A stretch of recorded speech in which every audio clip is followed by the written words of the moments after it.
decade of university sports coverage, TSN proudly presents CIAU basketball. Yes, it's March Madness Canadian style, as we are proud to bring you the CIAU basketball national semifinals, beginning with the University of Toronto and the Brandon Bobcats, live from the Halifax Metro Centre. And welcome to Halifax, everyone. I'm Rod Smith. 8 schools came here for the national tournament. They played off yesterday. Now we are down to our final 4. First up, as you see, we will have Brandon and Toronto. And then later on at midnight Eastern, 9 Pacific time, the #1 team in the country, the UBC Thunderbirds, taking on the 2-time defending national champions, the Alberta Golden Bears. The winner of these 2 semis, of course, meet in the finals here at the Metro Centre coming up tomorrow at 1 o'clock Eastern time. But first up, Brandon and Toronto. A couple of schools that have different pasts in CIU men's basketball. Brandon, certainly a dynamic school. They won 3 straight national championships in the 80s, but have not made it back to the finals since then, even though they've been in the tournament every time. U of T, not so illustrious a past. They have never won the national championship, although they have come close last year, losing to Concordia in the semifinals. That's for the routes they took to get to the semis today, with victories yesterday. Toronto coming from behind to upset the Dalhousie Tigers, really a crowd favorite here in Halifax, so broke a few hearts that way. They won it by 7 points, 78 to 71, led by their star Carl Swanty. Now Brandon, after that, took on another local favorite, the Acadia Axemen. Brandon was favored, and even though the Bobcats got in trouble in the second half, they came back, they rallied, and they wound up winning it by 9 points. Brandon and Toronto do share a bit of a past playing at this tournament. They met once before, that time coming in 1989 in the semifinals. No problem for the Bobcats. They won it by 12, 85 to 73, and went on to win that 3rd straight national championship. Both teams looking to make that extra step today. One of them will. With their thoughts on this game, let's go down courtside to the guys who will bring it to us, Brendan Connor and Brian Haney. Guys. All right, thank you, Rod. And I guess we're going to see 2 very different styles here, Coach Haney. Probably the most athletic team in this tournament has to be the Brandon Bobcats. Jerry Hemmings recruits well in the United States and in inner city Toronto, and he's got some great athletes out there. U of T, much more poised and relying on the good coaching of Ken Olynyk. They're not as deep. They only played 7 or 8 players yesterday, but they have their work cut out with them dealing with the Brandon Bobcats. And Jerry Hemmings has got a great tradition of putting out great basketball teams from there. Well, Jerry Hemmings does have a great tradition. Here's a man in 19 years has won over 500 basketball games at the Brandon program, and he also has won 3 national championships. Now, he not only has talented players, but he has experienced players, and it's going to be senior leadership today that carries the Bobcats. Now, Jerry Hemmings did win, or actually reached the second day of competition here at the CIAU Nationals for the first time since 1989. His Brandon Bobcats did make it past the first day in 1994, but that was the year when Jerry was on sabbatical. Now, one of the key players for the Brandon Bobcats, probably the key player, and a man who's represented this country in international play for the past few seasons on the student team, Mr. Everything in GPAC, Keith Vassell. Well, Keith Vassell is Mr. Everything. I asked the Toronto assistant coaches what's the key to the game today. They said Keith Vassell is the key to the game. I asked another coach in the CIAU who gives the Bobcats leadership from the backcourt. They said Keith Vassell. I said, you've got to be kidding me. At 6'4", he leads the team from the backcourt, but his leadership skills, a testimony by the fact that he was the flag bearer in Japan at the World Student Games. Tremendous leadership skills. He'll carry the Bobcats on his back today. You'll recognize Sean Gray. He will have the high-cut socks, which is most players wear them these days. Another key to their play, a youngster, but a very explosive and very dynamic player in Sean Gray out of Toronto. Well, his nickname is Lanky. He's an electrifying player, and he's silky smooth. He had a tremendous game last night. Scored 18 points on 9 for 10 from the floor. A tremendous rebounder, a quick leaper. He'll cause problems all afternoon inside with his shot-blocking capability. So Vassell and Gray will be the key players for Brandon. Now for the U of T, very interesting situation there. OUAA East champions the last couple of years, and a 2nd straight appearance in the semis, but again, not terribly deep. Well, again, tremendous leadership by Ken Olynyk. He's been to the CIUs for the last 7 years, 3 times with the Varsity Blues. He's a tremendous coach. He's got international experience. He's been to the semis before. They want to go all the way this year. He comes into this tournament leading that team and was elected Coach of the Year in the OUAA East. He's a tremendous coach, and that's where their strength lies. Interesting story developing with the U of T. Eddie McGarrian is their floor general, a key player, and usually plays a lot more than the 16 minutes he played Friday night. He took a wicked elbow, an inadvertent elbow in the face from Jeff Mayo of Dalhousie. Here's the play right here. Lost 2 teeth and had to sit out the rest of the game, and the U of T was very worried about that, but they got a big game out of another of their guards who sees a lot of time but really had to take over the court generalship last night. Well, Eddie McGarrian is a key player for the Varsity Blues, and whenever you disrupt team chemistry, you could be in for trouble. He had 2 teeth knocked out. He was in surgery. I asked Ken Olynyk before the game, will McGarrian play? And he said if they can stop the bleeding, and that's yet to be known. But when you cut the head off, the body dies, so this could be a big injury for Toronto. McGarrian, their court leader. Now, the man who saved the day last night pretty much for the U of T Varsity Blues was Jason Gopal. Stands only 5'8", but put in a lot of minutes Friday and did a great job defensively, running the court, defended well against some of the opposition, and really stepped up in the absence of Eddie McGarrian. Well, Jason Gopal can catch you off balance. He is one of the most determined and competitive individuals belying his size, but the role he's played for the Blues all year is come off the bench and disrupt the tempo of the game. If he has to start because McGarrian's not back, that's going to change the chemistry of this ball club, and it could affect the outcome. And probably the other man the U of T will count on big time. He hit some big shots last night. He's their go-to guy, their 5th-year guard, one of their co-captains, Carl Swanty, number 10. So watch for Carl Swanty up against a tough team in Brandon. That's right. Swanty has been an outstanding scorer for the Blues all year. He hits the big shot. He averaged over 20 points a game. He's been first-team all-conference player. And in the crunch, Swanty can deliver the goods. He's a great three-point shooter. We're expecting the athleticism of the Brandon Bobcats against the poise of the U of T Varsity Blues. Happy to bring it to you here on TSN. Let's go back to Rod Smith. All right, thank you, Brandon. Promised to be an excellent one. Lots of flash with Brandon and very workmanlike. The U of T Varsity Blues, both very deserving to be here in the semifinal. One of them will walk into the championship game here at the Metro Center coming up tomorrow. It's Toronto and Brandon coming up in just a moment.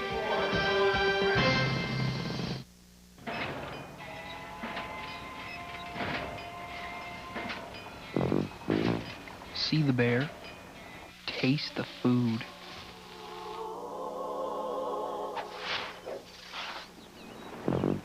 See the bear, taste the food.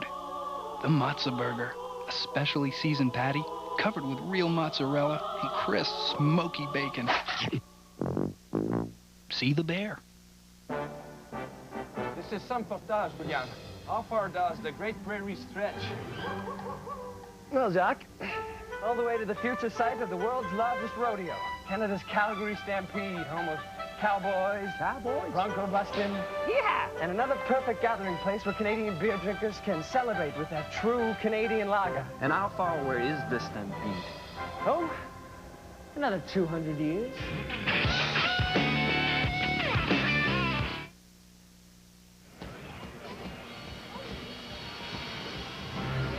The 1996 CIAU Men's Basketball Championship on TSN. Brought to you by Chevrolet. Tried, tested, and true. Now let's go downstairs to Brendan Connor. And let's take a look at the starting lineups that we will see this afternoon as Brandon takes on Toronto. Keith Vassell, we mentioned him. Sean Gray, we mentioned him. That is their front court. Also, Ewan Roberts, big 0-0 out of Toronto. He's the wide body. And at the guard spots, Roger Martin out of Toronto. And Mr. Taylor, Wayne Taylor, who played for Acadia about 1,000,000 years ago, Brian. He played for Acadia in the late 80s, took some time off, told me, and has come back now, and this is his final year in CIAU basketball. Here's the U of T front court. The Dressler twins, as we mentioned, 6'7", pounding the boards, along with Andrew Ruff. And in the backcourt, it is going to be Carl Swanty, their go-to guy, and Eddie McGarrigan with the sore mouth. And we are underway here in Halifax as the Brandon Bobcats control the tap and have the ball. And it's Wayne Taylor on the side in the top of the key. And Ewan Roberts will hit the first bucket of the game. The big guy who did not score much last night and is counted on for a lot of points. But he starts him off well and starts himself off well. That's got to help. Oh, good sign for Jerry Hemmings' club. They got to have point production from Ewan Roberts in a game like this. A little token pressure from the Brandon Bobcats delays the U of T Varsity Blues in getting it over half court. And as you see, Eddie McGarrigan is in the starting lineup and has the sore mouth. They say they will test his mouth in hopes that as he moves around, it doesn't bleed too much because he is their court general. Lars Dressler with a turnaround shot as the shot clock is winding down. Rebound to his brother, Jason Dressler, who puts it back up and in, and that is his forte, Brian. Jason Dressler, a good rebounder and a good scorer. Well, that's right. And last night, the Varsity Blues had 27 offensive rebounds in the ballgame. That really dictated the outcome of the game. To start the ballgame off with a missed shot and an offensive rebound means they've got their focus and concentration on the window. Bobcats swinging around. Roger Martin will try the layup. It will not go. And the rebound to Lars Dressler, and he gives it off. And it is going to be Eddie Magarian bringing it up, moving it up. Andrew Ruff fakes the shot, goes into the lane, and will get the shot away. And is called for the offensive foul. The referee calls Andrew Ruff on the charge. But you know, that's not a bad foul to take early in the ballgame. Andrew Rupp has really developed as a player, showing more aggression going to the hoop. At 6'8", Ken Olynyk likes to see that approach rather than him fading away. So if he takes it in aggressively, that pleases the coach. Sean Gray drawing the offensive charge. Another way he contributes as now he looks across. They collapse on him. He gets it across to Roberts and back out to Wayne Taylor, who will pop from three. It will not go. Rebound battled for here on the near side and kicked out of bounds, and it'll be U of T ball as Eddie Magarian battling Ewan Roberts. Bit of a mismatch there, but good hustle by Magarian. 2-2 our score as Magarian brings it up, being watched by Roger Martin.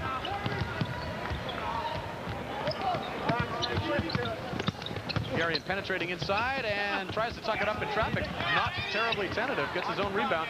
They were wondering, Coach Olynyk told me before the game, I'm going to try him and see if he's tentative because of that sore mouth, but evidently not. As the shot clock's down to 8, Magarian through the lane again, puts it up, rebound to the Dresslers, and they battle for it, as does Andrew Ruff. Magarian in the lane again. Boy, you can see the role he plays, Brian.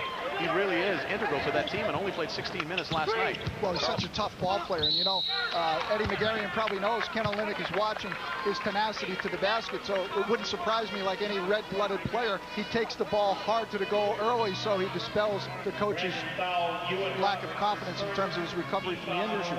Look here at Carl Swanty at 6'4" with a penetrating move and the pull-up. Now, Swanty has one of the best pull-up moves on the U of T team. He can lay the basketball down, get into the paint, and use his size to get the jump shot away.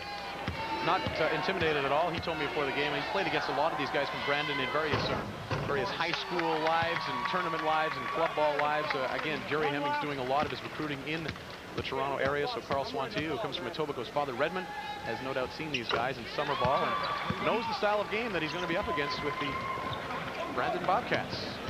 Swanty hits a couple foul shots, making it 4-2 for the Blues. Now we see Varsity extending zone pressure defense, three-quarter court there, and that's one of the situations that they've got to bring to bear all afternoon, changing defenses, causing Brandon to read the appropriate defense, organize themselves offensively, and in doing that, hopefully throw Brandon's rhythm off. Brandon played very well last night, great discipline in their system, distributed the basketball. Sometimes changing defenses can confuse players enough that they'll break their rhythm. The All-Canadian Keith Vassell penetrating, drawing a crowd, gets it over to Sean Gray, and his bucket, his attempt will not go, and back come the Blues on the run. Carl Swanty filling the lane, blocked by Sean Gray inside. Pinned him against the glass. Swanty took it up strong, but pinned by Sean Gray, and there you see some of the athleticism we were talking about before the game, Ryan. Well, watch here, Sean Gray, an explosive leaper, and he's going to react immediately. Swanty on the break, he takes the ball hard. There goes Gray up. He thought he got over his back and flicked at the basketball to block the shot out of bounds.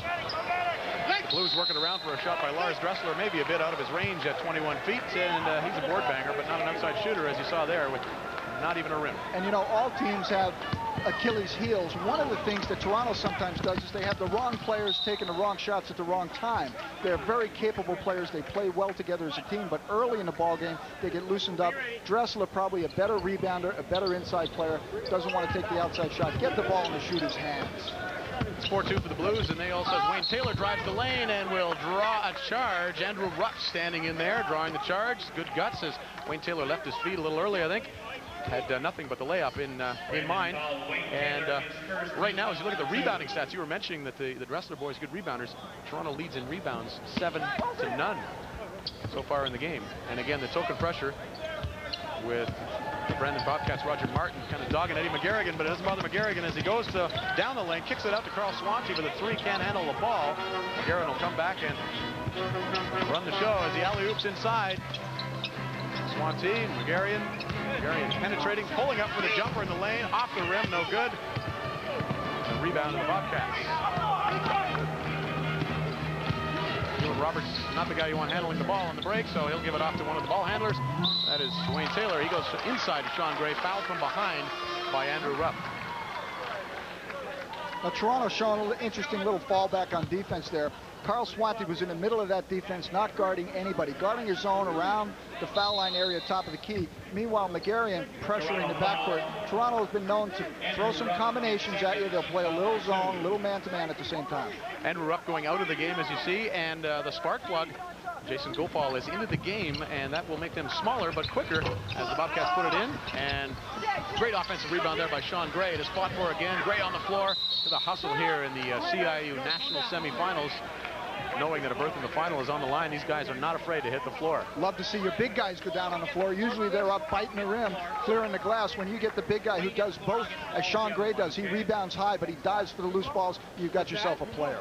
Possession arrow in favor of the Toronto Varsity Blues. They will take it. As we mentioned, Jason Gopal, spark plug, and stepped up last night. And Ken Olenek, the coach, told me this morning, said, I said, did he step up in place of Eddie McGarrian? And he said, no, we like to play them together a lot, so they didn't get to play together. As Roger Martin goes out, and we have a substitution for the Brandon Bobcats. In comes number 14, Jason Scott, defensive specialist, who will hound the U of T guards all the way up. Still 4-2 the score as the Blues set their offense now. Gopal, 5'8", played a little defensive back on the Varsity Blues football team for a couple of years as well. Comes from Bayview High School in Richmond Hill. Gives off to Swansea. Shot clock down to 8. Swansea penetrating. Pump fakes once. Smooth move to the hoop.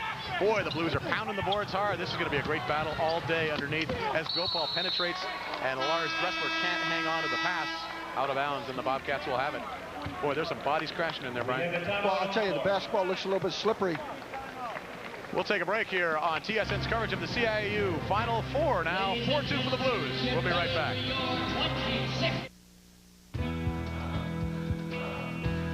Natural ability can only take you so far. Equipment counts for a lot. I'm always checking out new ideas. You have to stay competitive. That's what I like about Pert Plus. Cleans and conditions in one step. No messing with 2 bottles. I get great results. No hassle, no fuss. Eventually, we all cross the finish. The winners just find a better way to get there. Pert Plus, great hair, no fuss. Guys on loose balls, they're going after it. You, especially you, we can't play like that. Welcome back to TSN's coverage of the CIAU National Semifinal. We're in the huddle with the Brandon Bobcats, and Jerry Hemmings talking to his team. Down just a couple after almost 5 minutes of play. You can't reach out. You gotta have 5 guys. Okay? Now offensively now, I want to go to Rover. I want to go to Rover with Jay to Rover. Wayne and the guys at the top. You guys play. We have to go back into 1-3-1 set. We will. You will get no from there. And remember, anytime we get the ball to the elbow area, you look post to post, then you look offside. But guys, right now, we're getting out hustle. Let's go. We're getting out hustle. You guys got to make sure. You can't. Defense is not over until we get the rebound. Be aggressive. Be aggressive. Be aggressive. I'll tell you, Brendan, Jerry Hemmings got a lot done in that timeout. Defense not over until we get the rebound. Basic premise of super half-court defensive basketball. He gives good instruction and good direction right there. He was concerned about coming into this ballgame. He said, if we play with intensity, we can beat this ball club today. The question is, will the players elevate that level of intensity and give the respect to the Blues that they deserve? Well, we saw a bit of a letdown in the second half last night by the Bobcats, and Jerry Hemmings said to me afterwards, I told my guys, first 5 minutes of the half and the last 5 minutes of the half, the most important, as Keith Vassell operates and elevates baseline and tosses in a jump shot to tie this game. There you see some more of that athleticism and a steal of the inbounds pass by the Bobcats, but it will not go right there. The shot by Jason Scott, and at the other end, it is McGarrian driving the bucket, and he is going to be fouled in the act, and he will go to the line. Well, Eddie McGarrian, he's a courageous player. He'll go right down to the paint. What he likes to do, he'll go all the way on you, but he also looks to find Swanty or Gopal on the perimeter when the 3 guards are in together. That time he got clubbed. He'll step to the line. He's an excellent foul shooter. Boy, I think you hit that on the head. He is out to prove something that he's not shook, as they say, in the parlance of basketball. Lost a couple of teeth last night. They had the dentist working on him this morning. It's frozen. he wants to show that he's come to play anyway. Strokes 2 foul shots, giving the Blues a 2-point lead again, and a little bit of quarter court pressure, as you mentioned. Both teams now employing it just to delay the arrival of the ball, and now the Bobcats are down to 20 seconds as they set their offense. That's why making that foul shot, second foul shot, is so important. The team can set up its defense after the made foul shot. Once again, Keith Vassell operating and trying to isolate for him a little bit of one-on-one, and he is taking advantage of that, going to the bucket, and then the other two, crashing hard. Nothing comes of it that time as they alley-oop to Sean Gray on the inbounds, and he is knocked over, and they call it traveling. And it'll be over to the Blues as Sean Gray just lost his footing and fell backwards. Looked like he was going to be in for the easy 2 there, maybe even a jam. More court pressure. Eddie McGarrion and Jason Gopal will bring the ball up for the U of T under pressure. Gopal was terrific at that last night. Great job against Dow, operating under the pressure. Carl Swanty will try from 3, 22 feet away. Got it. He's an inside-outside player. He can penetrate, and he can also hit the 3 if you leave him open. And that's what happens sometimes when a team extends their pressure defense 3-quarter or full court. You can't find the man you're supposed to pick up if you leave Swanty alone. He's tough. Great bucket at the other end. Talking about tough, Keith Vassell again playing the one-on-one, the playground game when necessary, and he went up there with that great hang time of his, drew the foul. Take a look here. Got the bucket. Look at the upper body strength. He goes up, he takes the hit, and then he releases the ball. That's a sign of a great inside basketball player. A lot of players try to rush and get rid of the basketball before the contact comes, but the great ones accept the contact, then they release the ball high on the glass. Misses the foul shot, though. Rebound to Swanty, off to McGarrion, and the Blues are running again. And they kick it out to Swanty. Pump fakes once, and he'll go to the hoop with a soft touch. No, gets nothing. Ewan Roberts with the rebound. And the Bobcats control. Interesting to see the Blues pushing it up court like they are, right? Well, and here goes Vassell again, behind the back pass into the corner, but Jason Scott will not make from 3-point land, but again, good penetration by Keith Vassell. This is becoming a run-and-gun game as they alley-oop to Lars Dressler on the fast break. In fact, they go the other way, and this ball will be too far for Keith Vassell. It's a racehorse game now. And the ball is going to be out of bounds to the Blues underneath the Brandon basket because that touched no one on the way down.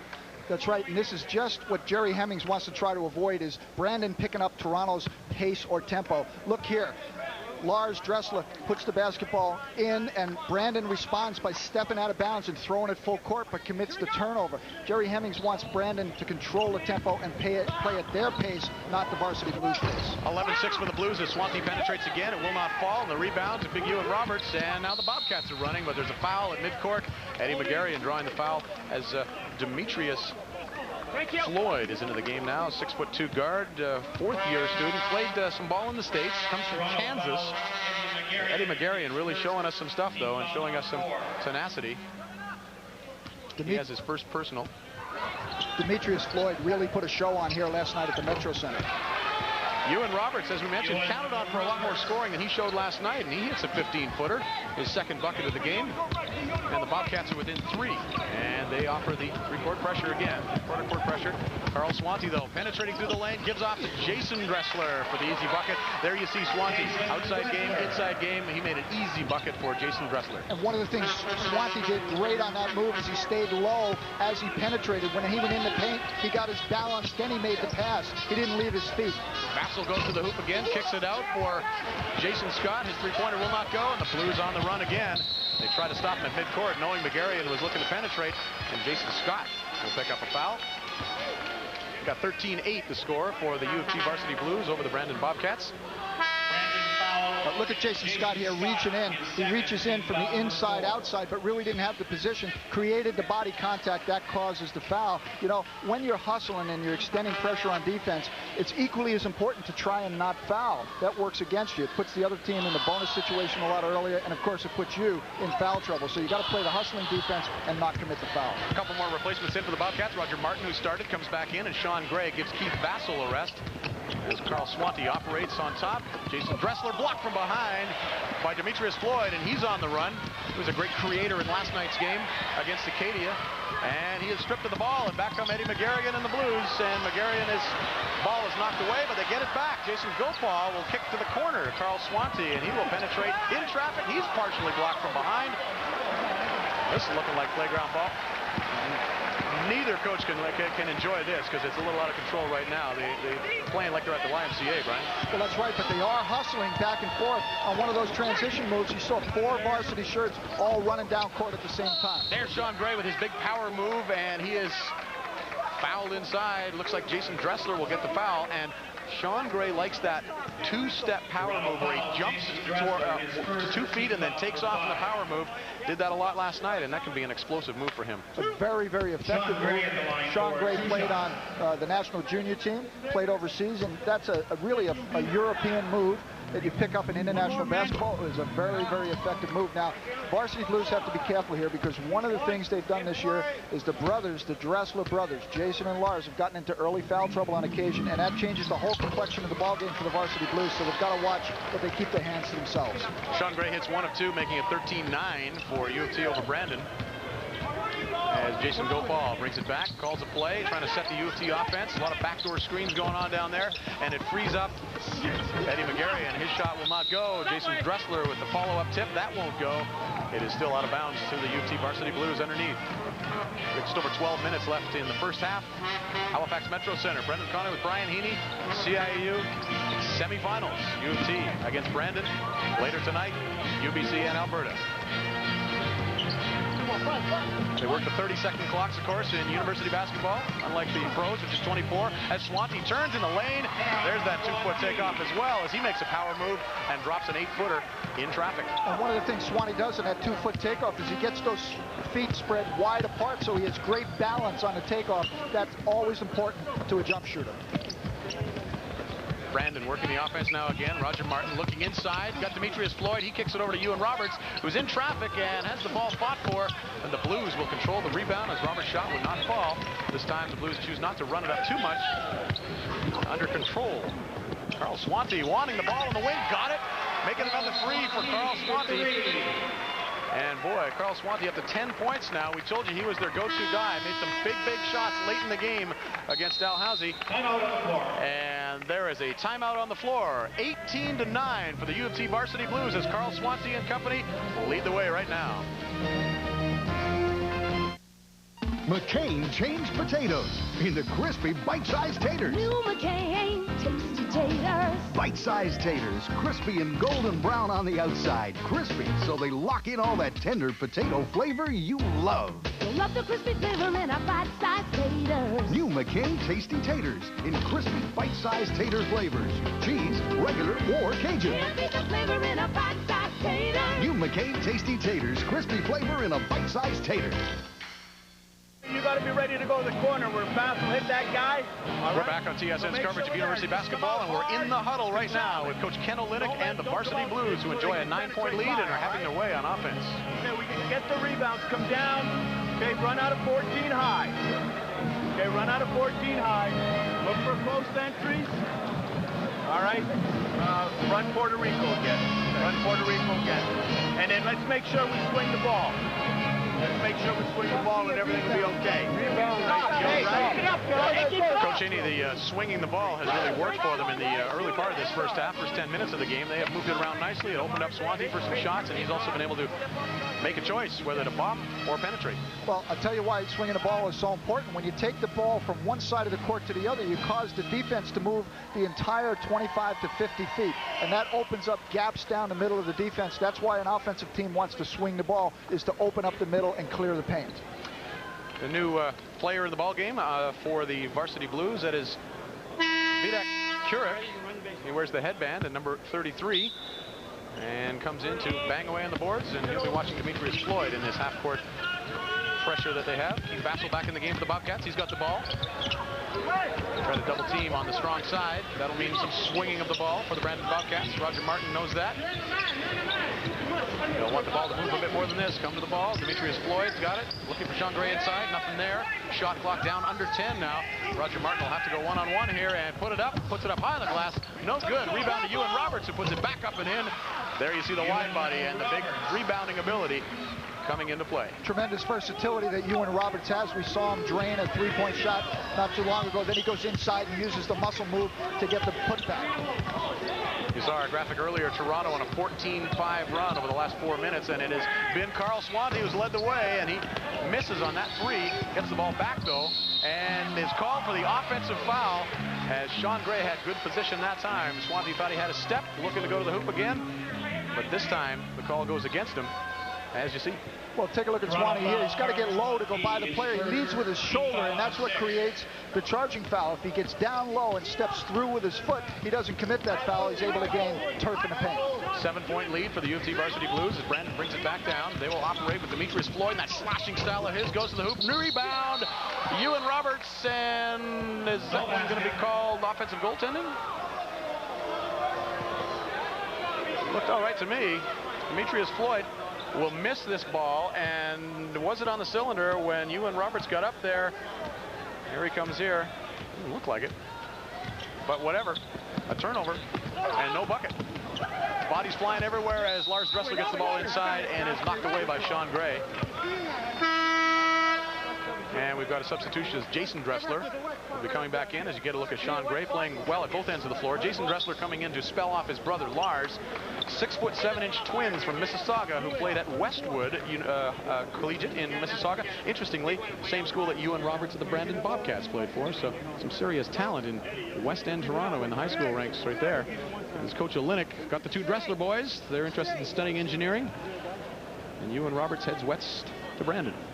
Well, Ken Olenek's doing a great job on the bench of keeping his big men out of foul trouble. Vita Kurek, only a freshman at 6'6", in the ball game now. But we see Andrew Rupp, the starting forward, on the bench at 6'8". Lars Dressler on the bench at 6'8". So now comes the change of complexion of the game where you have the three guards, but also substitutes in the front court.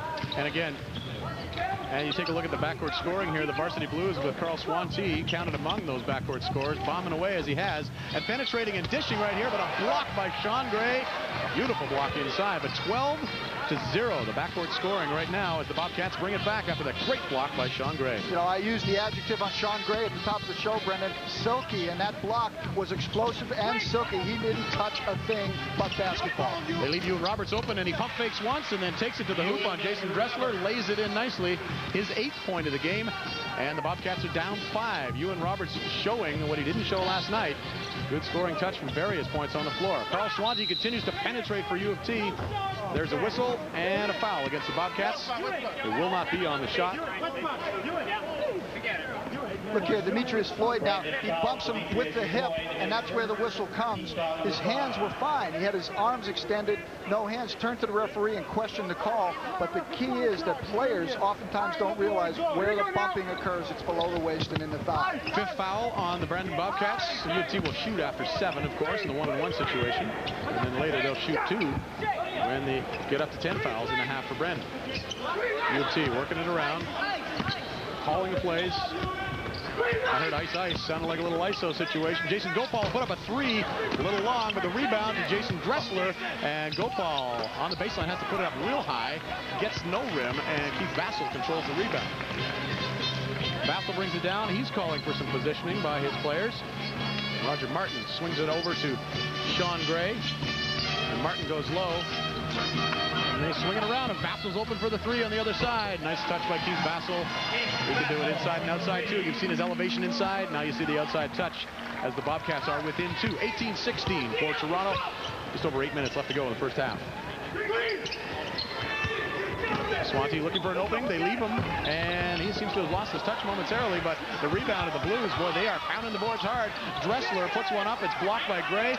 Dressler asking for the foul there. Kicks it back out to McGarrian. Swanty in the lane will put it up this time.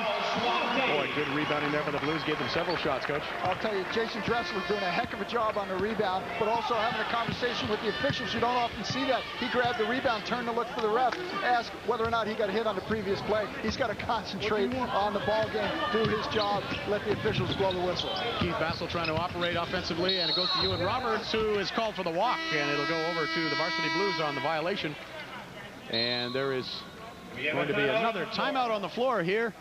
2016 your score for the varsity Blues as Ewan Roberts heads to the bench to talk to Jerry Hemmings, and we'll be back right after this break. Let me give you Frank's #1 rule. Never argue with a guy holding a meat cleaver. You don't have to believe me, but I say no other brand of sandwich meat tastes as good as maple leaf flakes of ham. I say maple leaf trim their meat as carefully as I do. 100% cured ham. I say you can trust the taste of maple leaf. I say maple leaf is a cut above. You can argue with me, but I don't think you should. According to Frank, maple leaf is a cut above. And we are back live at the Halifax Metro Center. CIAU basketball here on TSN. Brendan Connor with Brian Haney. Here's a look at that last sequence as Carl Swanty of the Blues puts it up.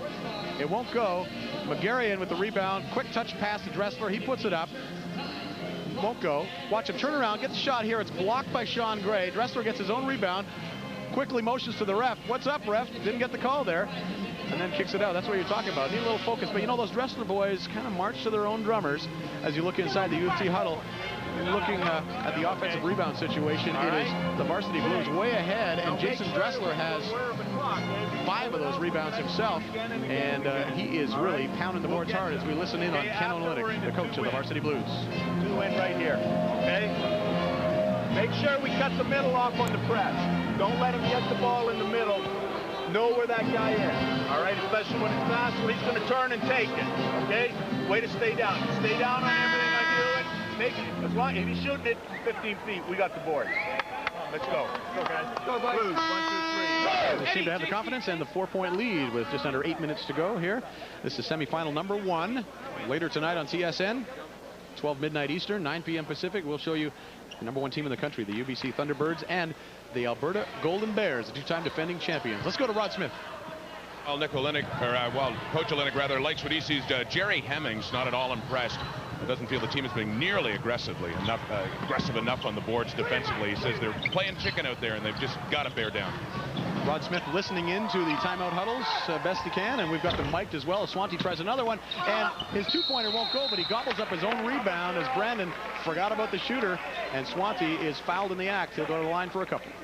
You got to lay a body on a jump shooter. You can't pull out and head down court on a break. Now watch right here. Coming off the screen here, Swanty, nobody puts a body on him. He goes right by and gets the offensive rebound. You got to make sure that you check off until you secure possession of the basketball. And there we go back to what Jerry Hemmings told the Bobcats 3 or 4 minutes ago. Defense is not over till we secure possession of the ball. Bobcats didn't do it that time. Swanty, a good foul shooter, strokes the first foul shot, 20.1. His overall scoring average, 19.5 in the OUAA. 23 years old, OUAA second-team All-Star, and an honorable mention All-Canadian as he makes it 22-16 for the varsity Blues in the first of 2 national semifinals here on TSN today. You know, one of the things that Toronto is getting an advantage of is in this mixing and changing defenses. They're not allowing Keith Vassell to get into isolation situations. He's having to step out and help in the backcourt. And there's a lot of help defense on him too, but he doesn't mind that as he goes inside.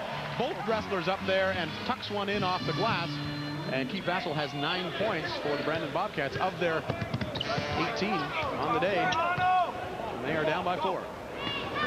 Blues operating again. Swanty looking for the pick and roll with Dressler. Good defense by Sean Gray. Eddie Magarian trying to penetrate baseline. And stepped out of bounds. And it'll go over to the Brandon Bobcats. Demetrius Floyd playing some good D there. Good defense by Floyd. He had great lateral movement. He just took the baseline. He got down on defense until his foot hit the paint. Magarian just had to continue out of bounds. Into the game, number 32 for the Brandon Bobcats, Mark Plamondon, 6'7" forward, comes from Brandon. Jerry Hemmings likes to have a couple of local boys on the team, and he does. And Plamondon is asked to shoot it right away. A little bit cold coming off the bench and misses the 4-footer. And the Blues come back, and Magarian has him running, and Swanty will pull up from 3. This time doesn't get the roll. Rebound to the Bobcats. And here we go with the racehorse scheme again as Wayne Taylor pushes it up court. Alley-oops inside. Sean Gray's got the ball. Better do something with it. 3 seconds. In danger of a 3-second violation there.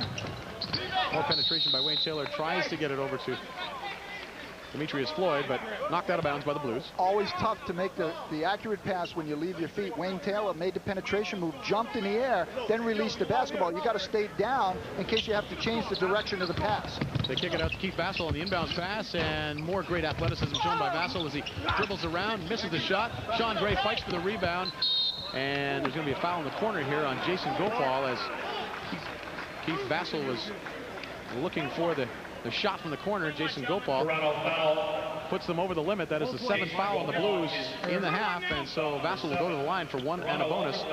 As you see, Gray battling for the ball here. Look here, Jason Gopal cut down in the corner with Sean Gray and Keith Vassal at 5'7". Those are not two guys he wants to take on in rebounding the basketball. Jason, you want to get back out in the backcourt. Use your quickness, not your strength. Vassal hits 1 of 2, and the Blues come off with the rebound. It's 22-19 for Toronto over Grandin, and Vassal did not move the feet on defense that time, and is called for the foul as he was trying to stop McGarrian from busting around him on the sideline. You know, players try to stop offensive players in transition, but you have to stop with your feet.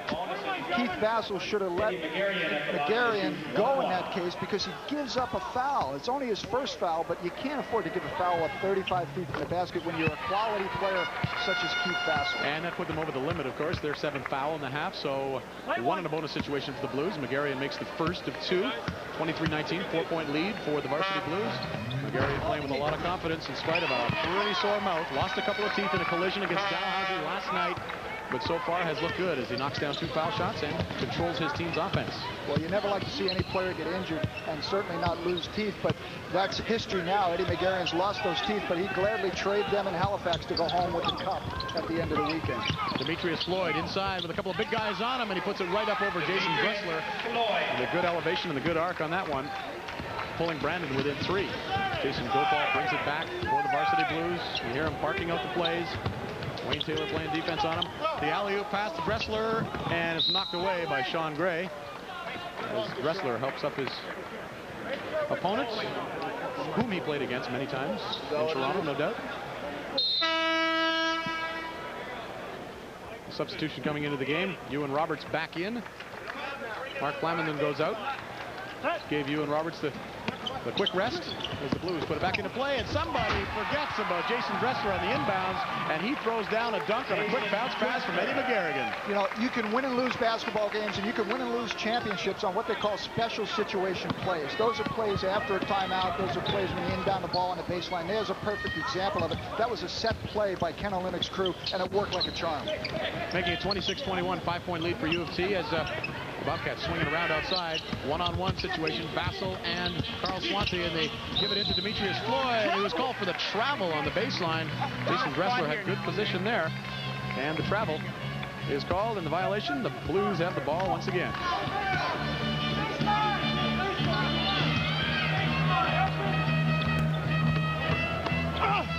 McGarrian penetrating again. This time his pass is knocked away, and back come the Bobcats on transition. And on the spin dribble, Vassal loses it, gets it back again.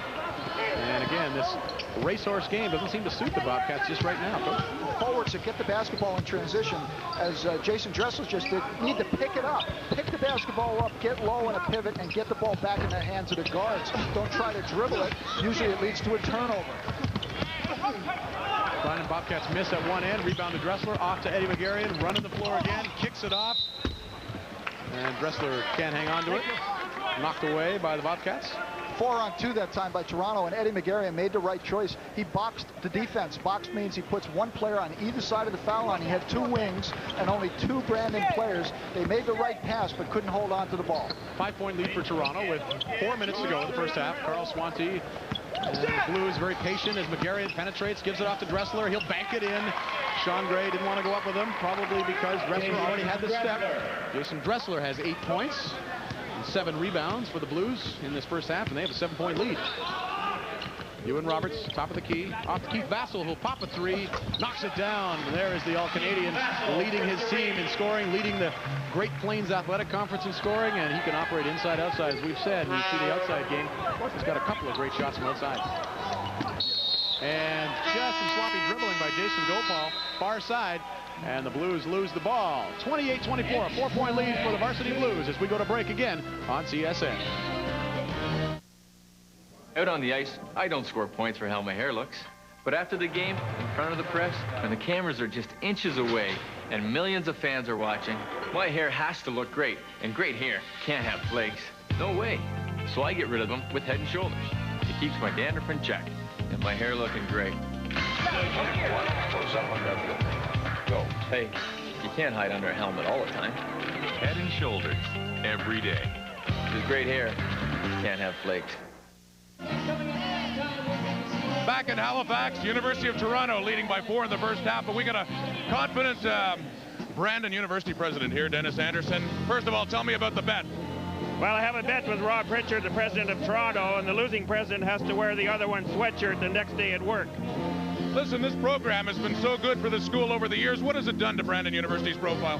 It's a tremendous, gives us a profile nationally and provincially as well, and also brings a lot of people from the local community out to the university. Every game is sold out. Biting your nails a little bit here? 4 points, that's no big deal, I suppose. This one's going to take 40 minutes. Probably will. Thanks very much. Thank you. As we take a look at the Brandon Bobcats huddling again around Jerry Hemmings, as Brian mentioned off the top, 500 career coaching wins, past that this year. And how does he do it? How does he do it with the recruiter? How does he get high-quality, high-profile, Toronto-based and American-based players to come to that little town on the prairies where it can be so cold in the winter? Well, you know, I think in fairness to Jerry Hemmings, he really hasn't had that many international players or American players in the last 6 or 7 years. There have been a few, but most of his talent really has come from the Toronto metropolitan area, and I think reputation has as much to do with that as anything else. And Jerry Hemmings is an international coach. He coached in the World Championships in Toronto in 1995 with Ken Shields. He's a well-known name in coaching. I think players enjoy going out and playing with him. I guess a lot of players, like the opportunity to play an elite program, too, as Wayne Taylor operating one-on-one, in and out. Rebound to Keith Vassell. Wayne Taylor will have the ball again. Pops from the foul line. This time it'll go. And it is a 2-point game now as the Varsity Blues lead is cut to 2. Nice bucket by Wayne Taylor, the veteran. As we mentioned, played for Acadia in the late 80s and came back after a hiatus. Spent some time working, he told me, and now playing for the Bobcats to finish out his eligibility. As the Blues throw it away again. 2 mistakes on the last 2 trips down. Jason Gopal dribbled it away in front of the bench, and this time Eddie McGarrian throws it away on an alley-oop. So the Bobcats within 2 as they put it in bounds, and Keith Vassell will bring it up along with Wayne Taylor. Again, token pressure from U of T. Both teams over the limit, so any fouls will send the other team to the line. Sean Gray, near side. With Roberts high post, looking for something down low. Gray's got it. Does he have room on Dressler? Blocked from behind by Lars Dressler off the board, and the Blues are running. Eddie McGarrian to Carl Swanty, hesitates once, puts it up in traffic, and that's swatted away. But the Blues do get it back, and Swanty will pop from 15. Got it. What a series that was. There were bodies flying all over. There were a couple of blocked shots. All the players stayed in on the board. Swanty comes up and converts the jump shot, but a big defensive effort by Brandon just didn't work out for them. 30-26, back to a 4-point game. Swanty's got 16 of the U of T 30 points. Realize how much they count on him as Keith Vassell will pop from 3. And this one off the front rim, but tapped back up. And on the tip, Demetrius Floyd is fouled. Should go to the line for a couple. Boy, Demetrius Floyd really has springs. He can really get up in the air. He's about 6'3". He has guard qualities, but also forward qualities, and he can really lead. Watch the offensive rebound come off here. Keith Vassell, there's Demetrius Floyd. He gets the inside position on Carl Swanty, gets Swanty on his back, and just elevates over top of him. Demetrius Floyd, Swanty has 2 fouls, by the way. That was his second foul. Demetrius Floyd averaging 12 a game and comes from Kansas. Played some ball in the States and has joined Jerry Hemmings and the Brandon Bobcats for this season. Very slashing offensive player. Last night, Keith Vassell had 4 or 5 dunks against Acadia, and they were all attributable to the slashing penetration of Demetrius Floyd, who sinks 2 foul shots and once again closes the gap to 2. Jerry Hemmings got to feel a bit better about that. As the Blues bring it up again. Jason Gopal, far side, looking for something underneath. Swings it out top to Eddie McGarrian, operating one-on-one on Demetrius Floyd. Looks up, loses him with a fake, and drops a 2-pointer from 15 feet. Eddie McGarrian hitting the outside shot, and the Blues lead by 4 once again. McGarrian made a great crossover move, but I'll tell you, Demetrius Floyd made a great defensive play on the first stop. McGarrian just responded so well. Wayne Taylor going to the hoop, draws a foul. It looks like that's going to be on Jason Dressler again. No, Joe Lombardi gets the foul. Number 5. He is another of the U of T guards, all kind of in the same mold. Lombardi played a lot last night with McGarrian out. As you take a look at Jason Dressler, who has led his team with 8 points and 8 rebounds. And he's having to deal with those Brandon athletes inside as Wayne Taylor goes to the line for a 1-and-a-bonus situation. Foul on the way to the hoop, but not in the act. No good. Rebound to Dressler. And the Blues with a three-guard offense in there now makes them a bit smaller, but they seem to be successful. They have the lead, 32-28. When the Blues go with three guards, too, it's a different look for the defense, and that's what's caused problems for teams during the year with varsity Blues, is adjusting. Do they have their three forwards or the three guards in the ballgame? Well, they throw it away there, and Keith Vassell is away on the break, and will hammer down a big dunk on the fast break. Keith Vassell, an explosive player, as we've told you, and you saw a bit of it there, but back come the Blues, and McGarrion will try a three. No, he won't, as he travels trying to skip around Sean Gray. Let's show you some more of that explosive ability of Keith Vassell, Coach. Well, you know, not only can Keith Vassell elevate, he's such a big jumper, but he gets there so quick. That's what Keith Vassell does. He accelerates here. Now, he's going to go all the way, but when he leaves the floor, he's on the rim in a second, a split second, and slams it home. He's a fabulous player. 15 points on the game as Wayne Taylor knocks down a three, and look out, here comes Brandon. Final minute of play, and Brandon has pulled ahead. The big jam by Vassell has fired them up, and then Wayne Taylor locks a three, and Brandon has a 1-point lead. And 30 seconds to go in the first half. UT content to set their offense. McGarrion can't hang on to the pass, and Demetrius Floyd runs it down over here. He'll operate one-on-one on McGarrion and tuck it in off the glass. What a baseline move. What an athletic move. Demetrius Floyd, and the Bobcats lead by 3. Floyd gave him a little hesitation on that baseline and just exploded past him. There was no help defense. Nobody got back. Now look at Floyd inspired. He's down low on the defense. Great lateral footwork. This will be the last shot of the half as Eddie McGarrion operates on Floyd and draws the foul on the way to the hoop. But boy, Brandon has taken over the lead here in the final minute. First lead for Brandon since 2-0 at the beginning of the game. Demetrius Floyd draws his second foul of the game. Let's look at him run it down here at this great play, Coach. Now look at here. Floyd just freezes the defense. He takes the little hesitation, then he explodes, and there's nobody else back, and he uses the backboard on the weak side to his advantage. What a quick, explosive player, Demetrius Floyd. Really had to tiptoe down the sidelines as well, as there was a timeout on the floor. 4.8 seconds left in the half. The score is 35-32 for the Brandon Bobcats. Jerry Hemmings has got to like the way this has turned around for his team in the last couple of minutes. Their intensity level is up.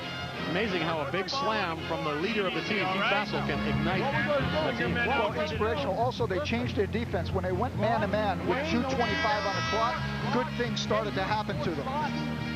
Let's take another look at Demetrius Floyd. As we mentioned, he had to tiptoe down the sideline in chasing this errant pass down. Here he is. And Eddie McGarrion, maybe a little tentative, doesn't want to get a shot in the beak again with that sore mouth, but somehow gave him a step on the baseline, and boy, Floyd took advantage of it. And at the other end, McGarrion came right back. To his credit, took Floyd to the bucket, drew a foul, and Eddie McGarrion is on the line with 4.8 seconds left in the half. A chance to close the gap to 1 as the half comes to a close. 1-1, guys. 1-1. Brandon Bobcats have outscored the Toronto Varsity Blues 26-14 last 11 minutes of the half. McGarrion perfect from the line so far this half. Doesn't get this one to go though. Rebound to Vassell. He's got to get it up there quickly. He dribbles up, throws up the desperation three. Will not go. But that's okay because Keith Vassell has helped lead his team back and into the lead here as it is 35-32 for the Brandon Bobcats at halftime.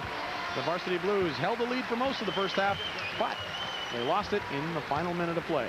Score at the half, the Brandon Bobcats 35, the Toronto Varsity Coach, Blues. your quick analysis 32. Of the way the trend has gone there? Oh, I think all the strategies on the table. Both teams mixed defenses very well in the first half. They also exhibited great discipline on offense, but the explosive power and tendencies of the Brandon Bobcats put them to the lead at the halftime. Okay, it's a 3-point lead for the Bobcats as you look at some of the fans in attendance at the Halifax Metro Center for the first of our 2 national semifinals. Let's go now to Rod Smith.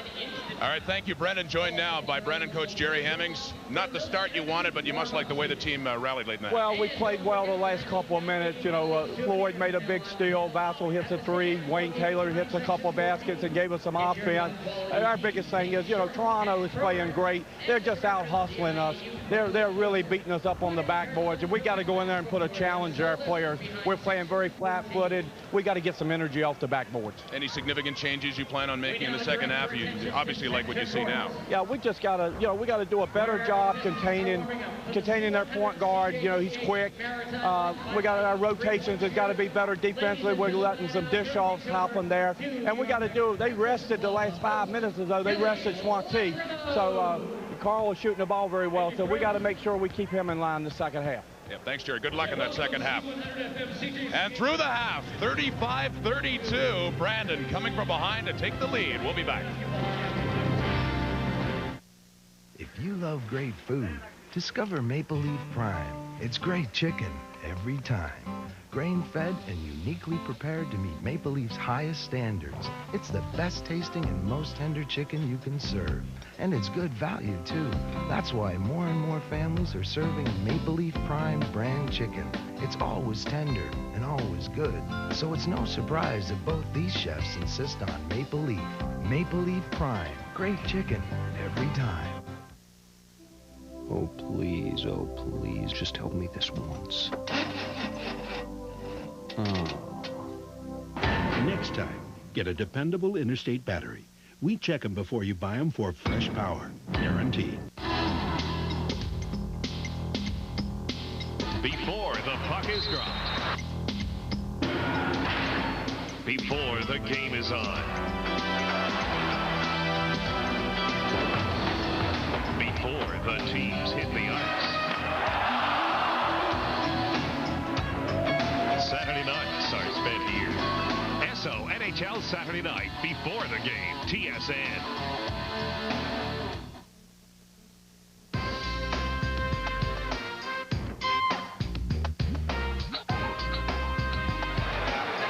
Okay, win these 2 rungs, Sam.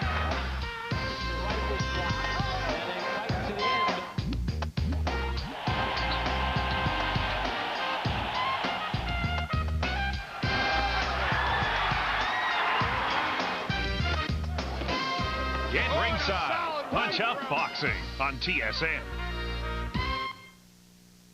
Catch double-barreled action on Molson NHL Tonight, Monday. First, it's the Habs and Sabres live from Montreal. Later, the King of the Blues returns to L.A. It's a Molson NHL Tonight Twinville. Monday, the puck drops here. TSN.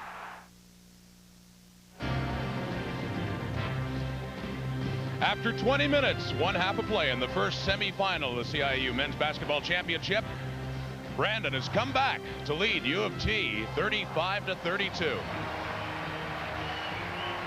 Well, that is one semifinal. After that one, a game we'll be showing to you at midnight Eastern Time, 9 Pacific. The Alberta Golden Bears, 2-time defending national champions, taking on the #1 team in the country, the UBC Thunderbirds. And with me now, Don Horwood, the head coach of the Golden Bears. You must like the fact that you're playing UBC again, even though you've lost 5 straight to them. Well, I mean, I think it's unfortunate that 2 teams from the same conference meet in the semifinal rather than us being on different sides of the draw and maybe having an opportunity to meet in the final. But, hey, UBC are an extremely good ball team. They've been ranked #1 ever since Christmas. We played them 4 times since Christmas, lost all 4 times to them. They're an extremely strong team. We're going to give it our best shot. I don't know if we can beat UBC. Our players are not sure themselves whether we can beat UBC. But I know one thing, this is the last shot we're going to get at them.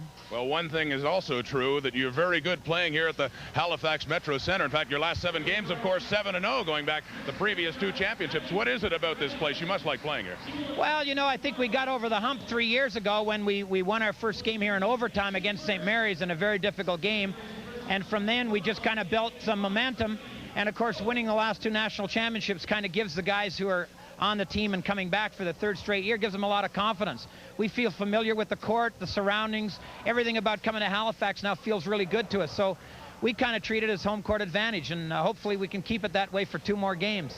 Semifinal #2, Alberta, BC, coming up. Thanks, Don, and good luck. Thank you. Don Horwood of Alberta. Well, one guy's a real treat to watch in this game. Keith Vassell, 15 points so far in the game for Brandon. He has done so much in his great collegiate career. This is his final weekend, and there's one thing remaining he needs. He's accomplished everything a university basketball player can, except one. He's been named the CIAU's Player of the Year and is a 3-time All-Canadian. But he's never won a national championship, and Keith Vassell knows it's now or never. I'm in a state of urgency, I guess. I feel my back's against the wall because it's me. I feel I deserve a national championship. I've had good teams. I've played with good teams all 5 of my years. It's just we haven't won, and a lot of people feel that, you know, Brandon's a choker or whatever, but I feel that we have to win, and if anything goes on the court, I just tell myself, you can't lose, and whatever happens after that happens, but I just think I can't lose. Losing in Halifax is something the Bobcats have done plenty of in the 90s. But it's a school with a proud tradition. Brandon is one of just 2 schools who have won 3 straight CIAU championships. The pressures that you have playing on a team like Brandon that has traditions, I guess like Victoria's and stuff like that have traditions, it's going to be really hard, and I think this is very important because Brandon, like, this is my last year, and I want to be remembered in Brandon, and the national championship is the only thing those people remember. And for this Brandon team to be remembered as winners, they'll have to play their game and remain focused. We force what we want to do and let the other teams worry about us. I think we do that, and we should be on our way. If we start getting, I guess, engulfed in other things, obstacles and distractions, we're going to drop like a rock in water. Time is running out on one of the CIAU's top players in his quest for a national title, and he has every intention of going out on top. You have 5 years to win a national championship, and this is my 5th, and I'm going out there and giving everything I have, and it's not an option to lose. That's how I look at it. The national championship, it deserves to be going back to Brandon, and we're going to make sure that we do all that we can to do so. What an entertaining player, and a lot of fans, you can see, really entertained with the first half. It has been a good one.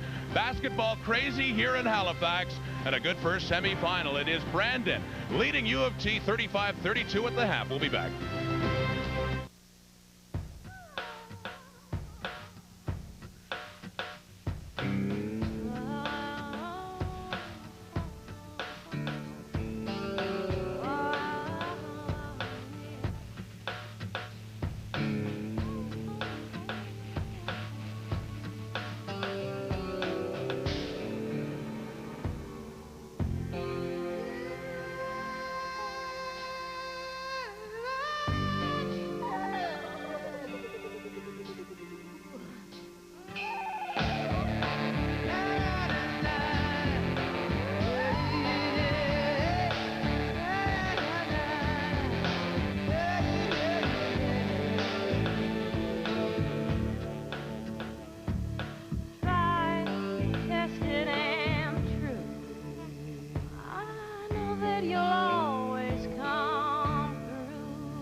Out on the ice, I don't score points for how my hair looks. But after the game, in front of the press, when the cameras are just inches away and millions of fans are watching, my hair has to look great, and great hair can't have flakes. No way. So I get rid of them with Head & Shoulders. It keeps my dandruff in check and my hair looking great. Go. Hey, you can't hide under a helmet all the time. Head & Shoulders, every day. With great hair, can't have flakes. Give you Frank's #1 rule. Never argue with a guy holding a meat cleaver. You don't have to believe me, but I say no other brand of sandwich meat tastes as good as Maple Leaf flakes of ham. I say Maple Leaf trim their meat as carefully as I do. 100% cured ham. I say you can trust the taste of Maple Leaf. I say Maple Leaf is a cut above. You can argue with me, but I don't think you should. According to Frank, Maple Leaf is a cut above. At one point, Brandon trailed by as many as 9, but the Bobcats finish strong and lead Toronto after one half here in the CIAU basketball national semifinal 35-32. Coming up later tonight, the second semifinal. What a dandy it should be. #1 UBC once again taking on a familiar foe, the Alberta Golden Bears, the 2-time defending national champions. Well, we heard a moment ago from Don Horwath, the head coach at UBC. Now time to talk to Bruce Enns, head coach, of Alberta, now head coach at UBC. Bruce, you faced them 6 times. You dominated them. What does that do psychologically to your players as you come in and face Alberta again? Well, I think we understand, first of all, that we didn't dominate them. They beat us pretty badly the first game of the year, and then we came back and beat them at their place. and then we've beaten them 4 straight, but they've all been incredible battles. And when you play Alberta and UBC, there's really nothing to choose between the two teams. They have various strengths, and we have some strengths. They would like to really down-tempo the game, and we'd like, if we could, up-tempo it, but we're willing to play at their speed if necessary. What advantage do they have having won here for the last 2 years? Do you see that as being an edge for the Golden Bears? Sure it is. It's a big advantage for them because they're comfortable here. They're, in fact, I think a lot of the fans have sort of adopted them, and they appreciate the good play that Alberta's put on. And it's hard to know. I wish I knew what we could do to sort of get the fans on our side, but we're just going to have to try to let our play speak for us. And I think if we play well, the fans are going to enjoy it. Yeah, I think either way, fans should enjoy that game. 2 excellent teams. Good luck to you in that second half. Thanks very much. Bruce Hens, head coach of the UBC Thunderbirds, awaiting to play the Alberta Golden Bears. Right now, we're through one half of the first semifinal. Brandon leading by 3.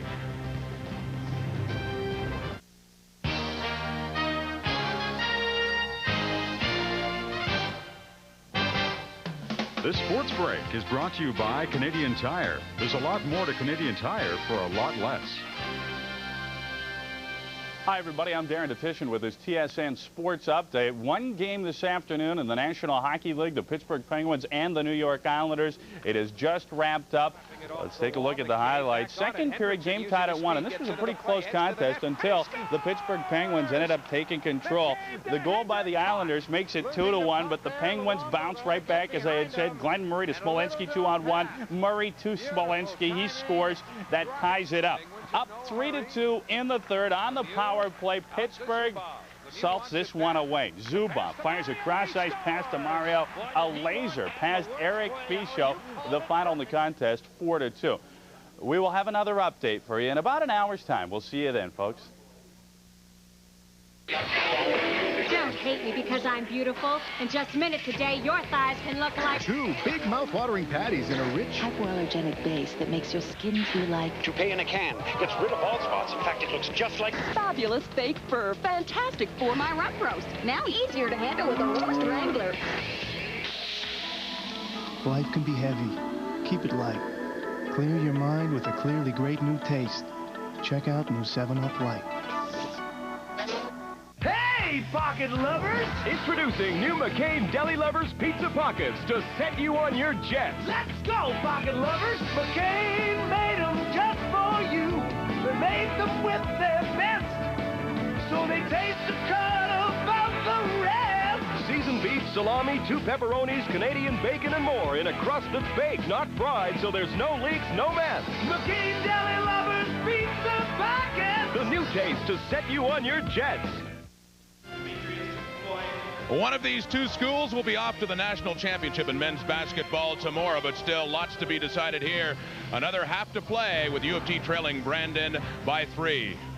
And now with their analysis of that first half, let's go down to Brendan Connor and Brian Heaney. Well, Coach, it was a great first half, especially the way it ended. A very competitive first half, and started off with U of T pretty much dominating and doing what it wanted inside. And as we take a look at some highlights at halftime, we'll show you a couple of ways that U of T scored. Well, take a look at the special situation right here. Eddie McGarry to Jason Dressler. Bang, he gets caught all alone up. 2-handed slam, sends it home. Brandon's got to be more alert on the defense. Eddie McGarry penetrating throughout the day as well. We wondered if he would be tentative. Doesn't look like it here. Now take a look at this. Dressler ought to take him to dinner tonight. What a beautiful dish. He drew the help defense, set up Dressler for the clean pass. Up he goes and banks it nicely off the window. Now toward the end of the half, Keith Vassell, the All-Canadian and the GPAC scoring leader, got away on a steal and got away for a dunk, and this really ignited the Bobcats. Hey, take a look at Joe Lombardi. He's almost smiling. He knows the show is coming, and what a quick leap. Keith Vassell jammed it home. He showed the outside game and the inside game. And later on, some good hustle by Demetrius Floyd, who had slashed his way for a bunch of points last night, runs down an errant pass here. Tremendous footwork here. Look at that. Push right, go left. Right on the baseline, off the glass. Super move. That is a big bucket. And we take a look at who did what in the first half. The Brandon and the U of T situation with field goal percentages and field goals, 14 of 33, so about 50% for the Brandon Bobcats and a little less than that for the Varsity Blues. Rebounds, big edge for the Blues. That's been a story of the half. Carl Swanty has 16 points and Keith Vassell has 15 points, and we are at halftime getting ready for the second half, and right now it's Brandon leading by 3. We'll be back in just a moment.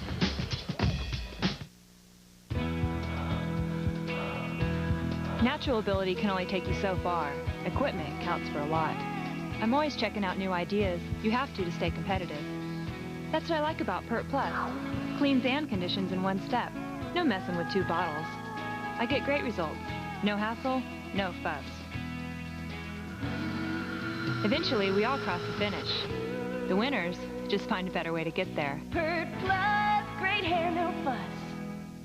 If you love great food, discover Maple Leaf Prime. It's great chicken every time. Grain-fed and uniquely prepared to meet Maple Leaf's highest standards. It's the best tasting and most tender chicken you can serve. And it's good value, too. That's why more and more families are serving Maple Leaf Prime brand chicken. It's always tender and always good. So it's no surprise that both these chefs insist on Maple Leaf. Maple Leaf Prime. Great chicken every time.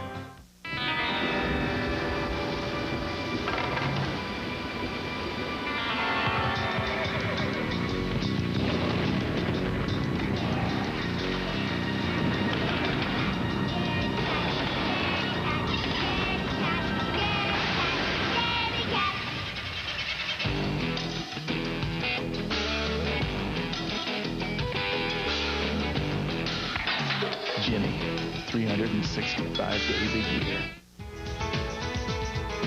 Emotions are running high in Red Deer at the Karcher World Junior Curling Championships. Tonight, don't miss the Junior Women's Final, only on the home of rock and roll, TSN. Wednesday, the Bulldog defends home turf on the TSN main event. Canada's Scotty Olsen puts his IBO flyweight title on the line against Colombia's Jesus Zuniga. The main event. Punch it off Wednesday on TSN. Through one half of the first semifinal here in the National Men's Basketball Championship. Ken Olynyk, U of T Blues, led for a while, but now trail heading to the second half by 3. Well, Ken, you were saying to me just a moment ago, not all that discouraged, really, even though you are trailing at the half. No, not at all. You know, I think we did 2 things that we want to do. We rebounded with them, and we tried to shut down their transition. I think we're successful pretty much for the first half. We want to try and do that in the second half, and hopefully we can come out ahead. And once again, Jason has been really ruling the boards as well. Yeah, he's done a great job for us all year, and he's doing another good job here tonight. What was your approach defending Keith Vassell? Well, we want to try and just make it as tough on him as possible, and we're going to continue to do that. You know, he's a great player, and he's proved that over the years, so we just have to try and stop him. Good luck in the second half, Coach. Thanks a lot. Thank you, Rod. Here come the Brandon Bobcats back out to start the second half, and it is a 3-point lead that they are enjoying right now.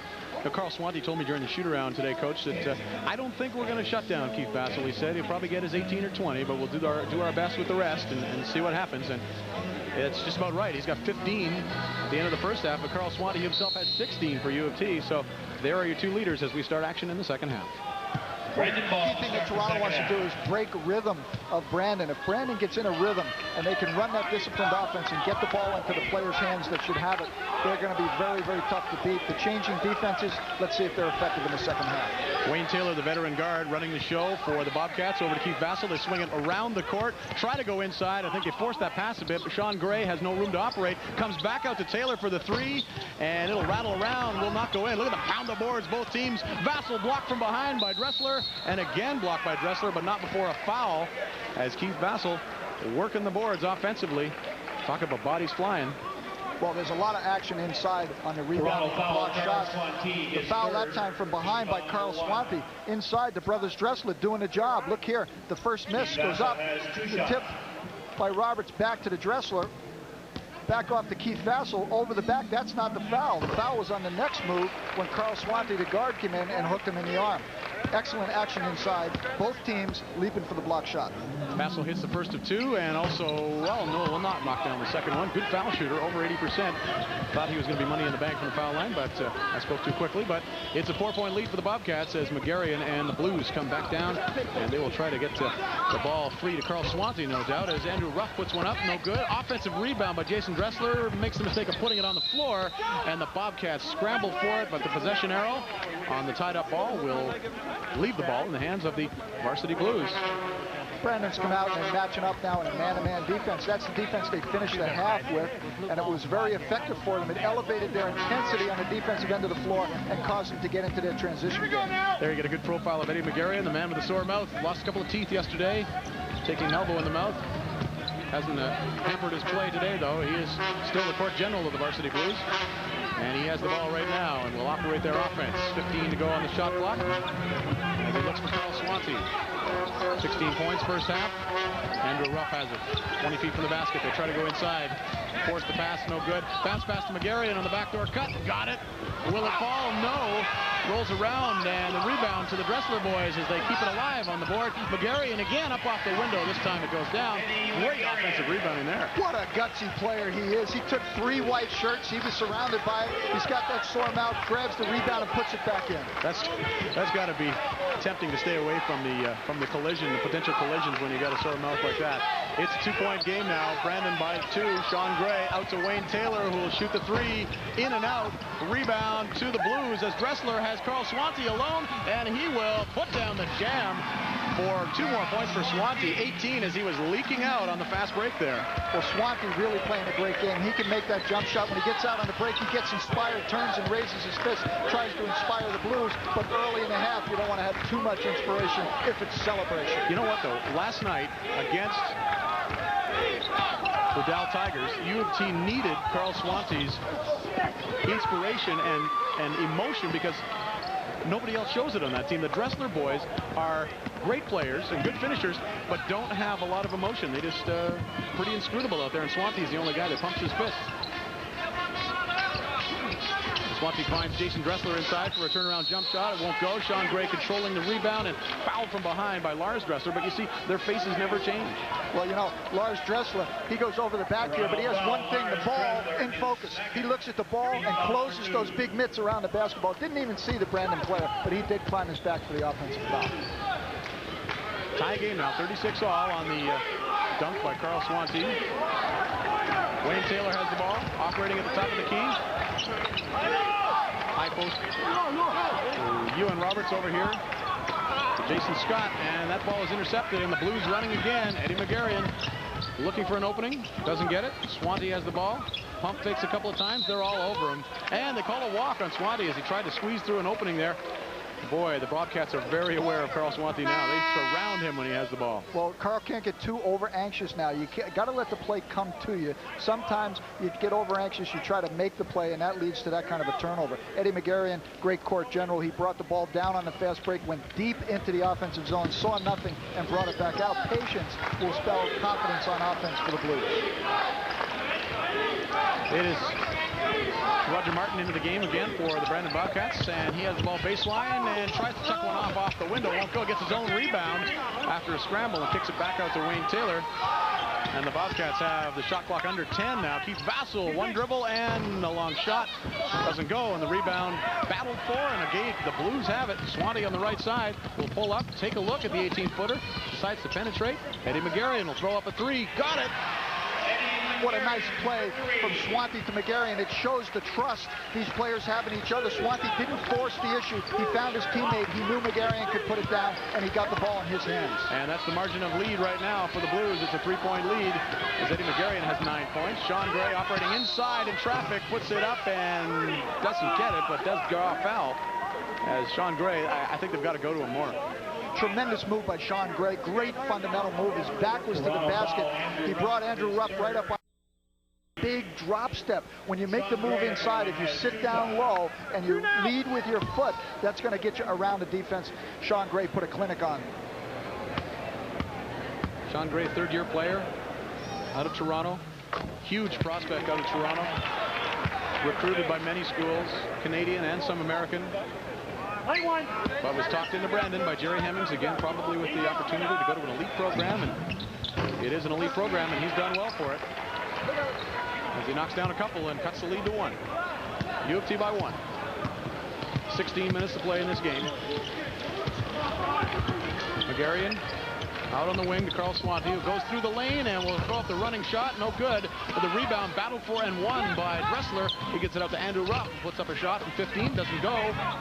Again, Dressler with a rebound, this time Lars, and has to throw it away as he's falling out of bounds. Some serious offensive boards, and those boys are aggressive, and those boys are in the lead right now. U of T by 1 over the Brandon Bobcats, 39-38, and we'll take another break here on TSN.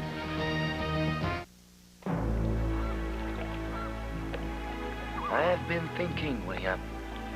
Perhaps you're right. Right about what, Jack? The future, the possibilities, the brave people, snowmobiles, the incredibly good beer. You mean that true Canadian lager I've been telling you about? I could feel good about building a country like that. Now remember, Jack, the future won't be perfect. Huh? I haven't told you about the GST.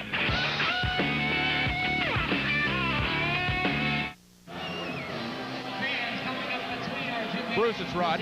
Welcome back to TSN's coverage of the CIAU National Semifinal. U of T and Brandon. Right now, U of T by 1 point. And take a look at the rebounds. U of T leading 33-22. Coach, the Dressler boys have 18 of those Toronto rebounds, so they are only 4 behind the whole Brandon team. You know, those two brothers are playing so relaxed. They're much more mature physically this year. They're experienced in the tournament. They're having fun. They're smiling while they're banging. I told you, they march to a different drummer as we watch Ken Olenek break up his huddle. And take a look here at this Carl Swanty play, kicking it out to McGarrigan. Look at this, teamwork. Swanty draws the defense. He knows McGarrigan can hit that shot. He set him up perfectly, and McGarrigan delivers the goods. That made it 39-36, and then Brandon answered with a couple of foul shots. So 39-38 right now for Carl Swanty and the Varsity Blues. And Swanty, the fifth-year man. This is his swan song. Pardon the pun or the description that sounds a bit like his name. Brandon Bobcats bring it back. They got Vassell out top with Wayne Taylor now. Ewan Roberts in the corner, and they will look for something inside with Sean Gray. Comes up to the high post. And down low to Demetrius Floyd. He'll put it up off the window. It's blocked partially by Jason Dressler. Made him change his shot. Blues come back on the transition. Eddie McGarrigan looking to see if anything's there. Looks inside now. Jason Dressler on a defensive breakdown. Doesn't go, though. And Keith Vassell bringing it back up. Charges into Jason Gopal at midcourt, and the crowd here in Halifax not very happy with that call. Well, the value of Jason Gopal is he does a lot of different things. Now, look here. He gets his feet there. Look at him. He gets his feet there, but they weren't down, and that's what the crowd reacted to. He looked like he drew the charge, but he had the feet still moving. Right here, feet off the ground. You got to be set. Both feet planted, and then accept the contact. Right in front of us as Keith Vassell looked into the camera and said hi to his mom, Valerie, back in Toronto. He's got 2 fouls, though, and his team is down by 1. As the Blues lose the ball on the rebound. Dressler had the rebound, but couldn't hold on to it. Jason Dressler really pounding the boards now. 14 rebounds. Would have liked to have that one back in his hands.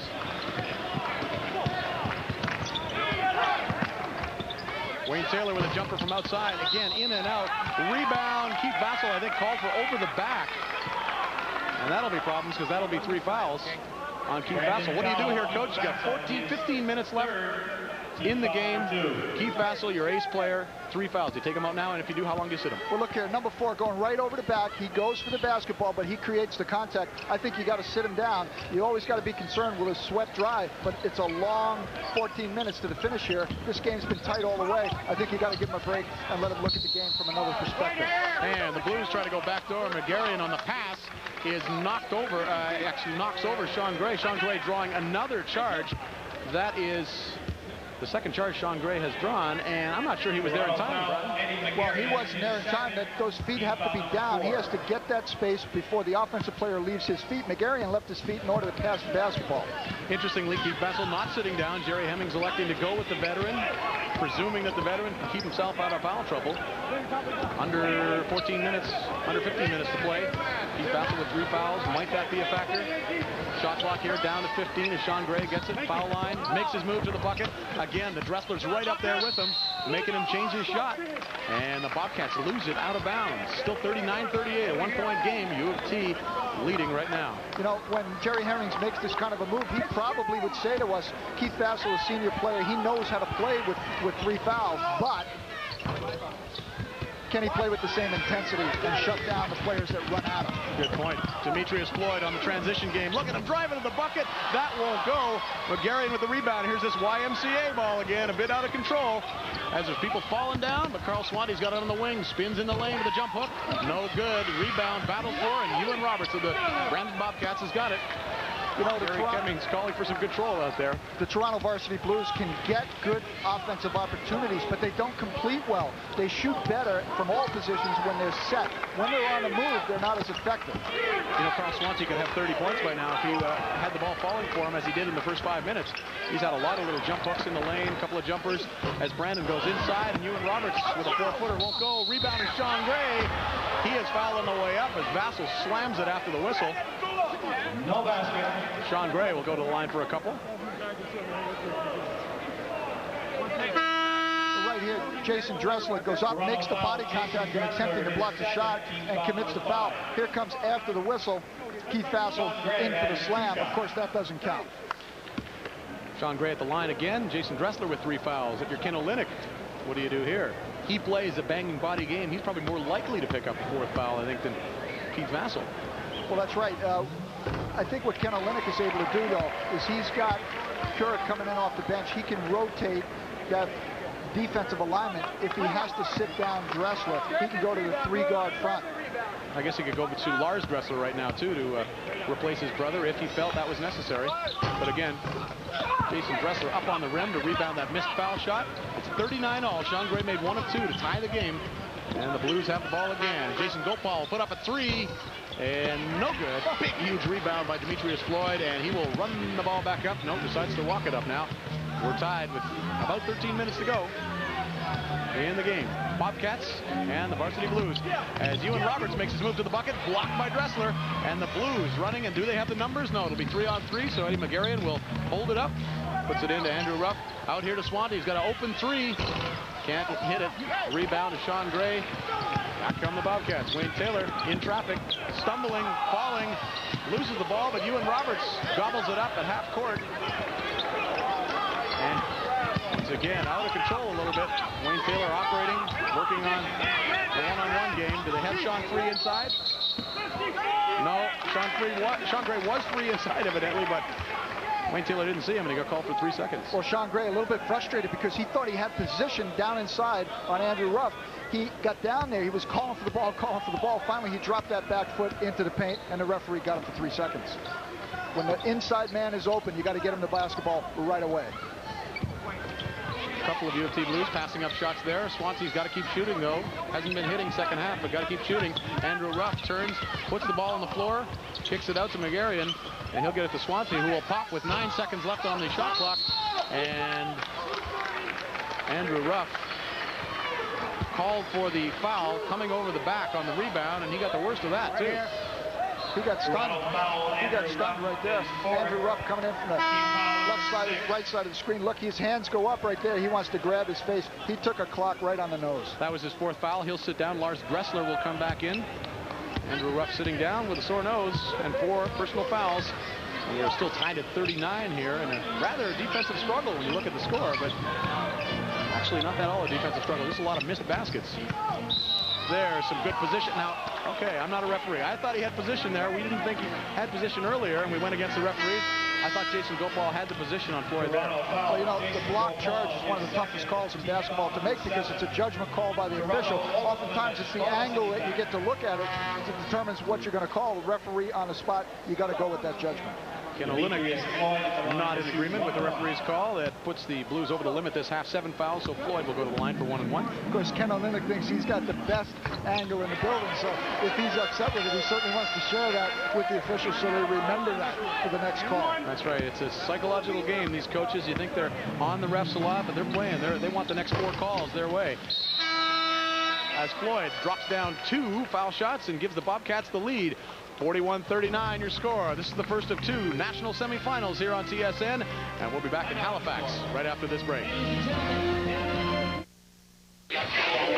Don't hate me because I'm beautiful. In just a minute today, your thighs can look like 2 big mouth-watering patties in a rich hypoallergenic base that makes your skin feel like toupee in a can. Gets rid of bald spots. In fact, it looks just like fabulous fake fur. Fantastic for my rump roast. Now easier to handle with a roast wrangler. Life can be heavy. Keep it light. Clear your mind with a clearly great new taste. Check out new 7-Up Light. Back in Halifax, and Brandon jumped into a lead again. Bobcats leading U of T by 2. Well, we had the Brandon University president on in the first half now, Liz Hoffman, president of the CIAU, but also the acting athletic director of the University of Toronto. Wearing 2 hats here, difficult to keep a balance? Well, it's not easy. I had to do it last week, and I'm here again, and I'm thrilled to be here. Of course, you're not cheering for U of T. No. Oh. I mean, a CIAU president couldn't do that. Absolutely. Yeah, you're not making no bones about it. Well, listen, I understand this bet. In fact, you're willing to accept it on the behalf of the school. I would always accept a bet for Rob Pritchard, our president, and we have a little bet that whoever loses the game is going to wear the other person's sweatshirt. So I'm cheering for U of T at this point. You had a Vanier Cup in football a couple of years ago. Of course, U of T is legendary in hockey. This is pretty good to see men's basketball. Perhaps a chance to get into the final game. We're really excited about it, and if we get to the final tomorrow, it'll be our first appearance as a university in the finals of men's basketball. So we're really looking forward to that. If we can get there, we're playing well. Brandon is an outstanding team, but we're giving them a good run. Just one other thing about the year in sport, as it was in the CIU, because we are coming to the end of it. You as president, what do you think the way things have gone? This has been a great year for us in the CIU. We've had to do things differently. We've had to face some serious challenges, but I think we've done it. We've got a great product, and that's our student athletes. Well, good luck the rest of the year, and go Blues, I guess, right? That's right. Thanks, Liz. All right, Rod, and the Blues, away they come. They tried the long pass from inbounds. Lars Dressler gobbles it up and wisely decides to wait for the rest of his mates, and they set the offense here. And they toss it around. Jason Gopal penetrating. Will kick it out to Swansea. Back to Eddie McGarrian. Thinks about a shot. Decides not. Gopal again. Losing the ball. And there was a foul called on the Brandon Bobcats as they kind of chopped it out of his hands there. And the foul is called on Sean Gray. Brandon come out of that timeout now and changed the defense to a zone defense. Let's see what they do back on the inbounds. Now they've switched back again, going man-to-man. So changing defenses have really kept both teams off balance offensively.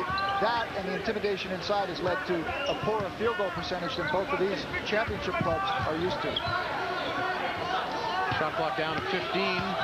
As the Blues look for the shot, Jason Dressler can't hold on to the pass. The Bobcats have it, and they are running, and Vassell is running, delivers to Sean Gray inside, turns around, puts up the shot. It will not fall, and it bounces off Carl Swanty out of bounds, so the Bobcats will have it.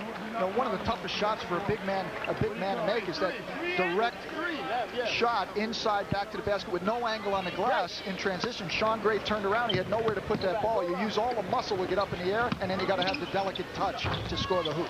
Ewan Roberts' shot will not go. Sean Gray battling for the rebound again, and he takes another foul. So 2 quick fouls on Sean Gray as he's trying to play aggressive on the offensive boards. And that has got to concern Jerry Hemmings as well.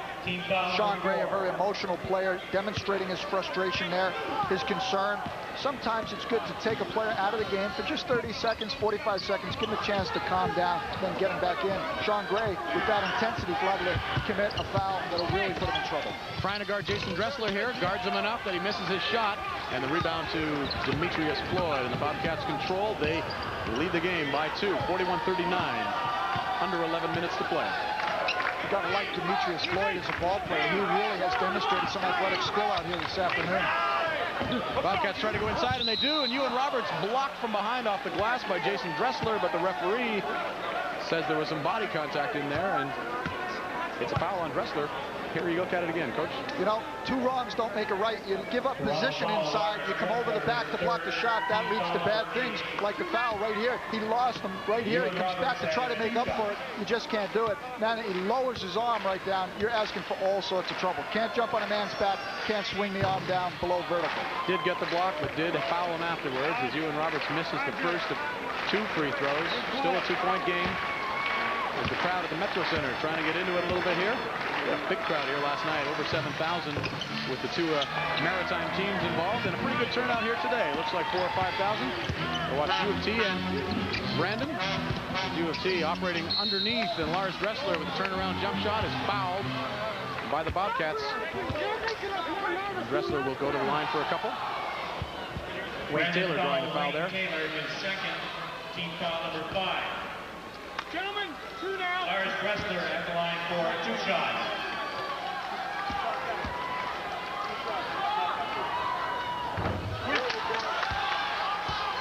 As we mentioned, Lars Dressler marching to a bit of a different drummer. We've used that description a couple of times. Most of the players listening to hip-hop music and so on to get pumped up. He listens to 9 Inch Nails. He missed a couple of foul shots there. And the ball stolen by Demetrius Floyd as they try to come out of the corner with it. Floyd stops, waits for Gopal to go by, and he tucks it up off the glass, and the Bobcats lead by 5. Floyd got away with a little shuffle step there too, but he made a great steal. Super quick in the open court. 10 points for Demetrius Floyd. The Bobcats open up a 5-point lead. U of T will need something from Carl Swanty and company as Swanty strokes a 3 to bring his team back. You bring Carl Swanty to the basket. When he squares up, both those toes are facing the hoop. He can drain it. Boy, he is a big-time player and hits the big-time shots.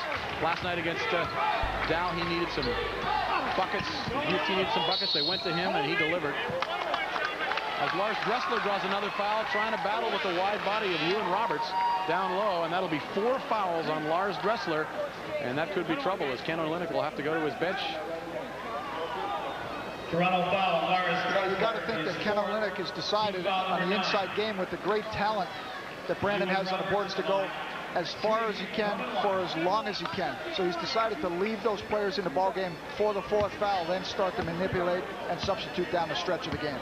Andrew Ruff coming into the game also has 4 fouls, and so doesn't really have a long time in the game if he's going to get into the mix-ups as well. And on the rebound, the Blues control the rebound, and the Bobcats are called for a foul. This time Demetrius Floyd, an aggressive player defensively and offensively. He's got 3 fouls, but Brandon not over the limit. U of T will be shooting on the next foul. 44-42 for Brandon, 2-point lead. McGarrion looking for somebody inside, and more contact inside. Sean Gray again bumping with Carl Swanty, and that will be 7 fouls in the half, and Swanty will go to the line for 1 and a bonus. Take a look here. Sean Gray puts both elbows up, boom, and he knocks Carl Swanty right to the ground. He tried to run right through him, and he got those forearms up and pushed him to the ground. Referee right on the spot. Clearly offensive charge. 3 personals for Sean Gray. Under 10 minutes to go. Swanty's got 21 already. Looking to make it 23 on the afternoon and looking to tie this game. He's got the first of 2.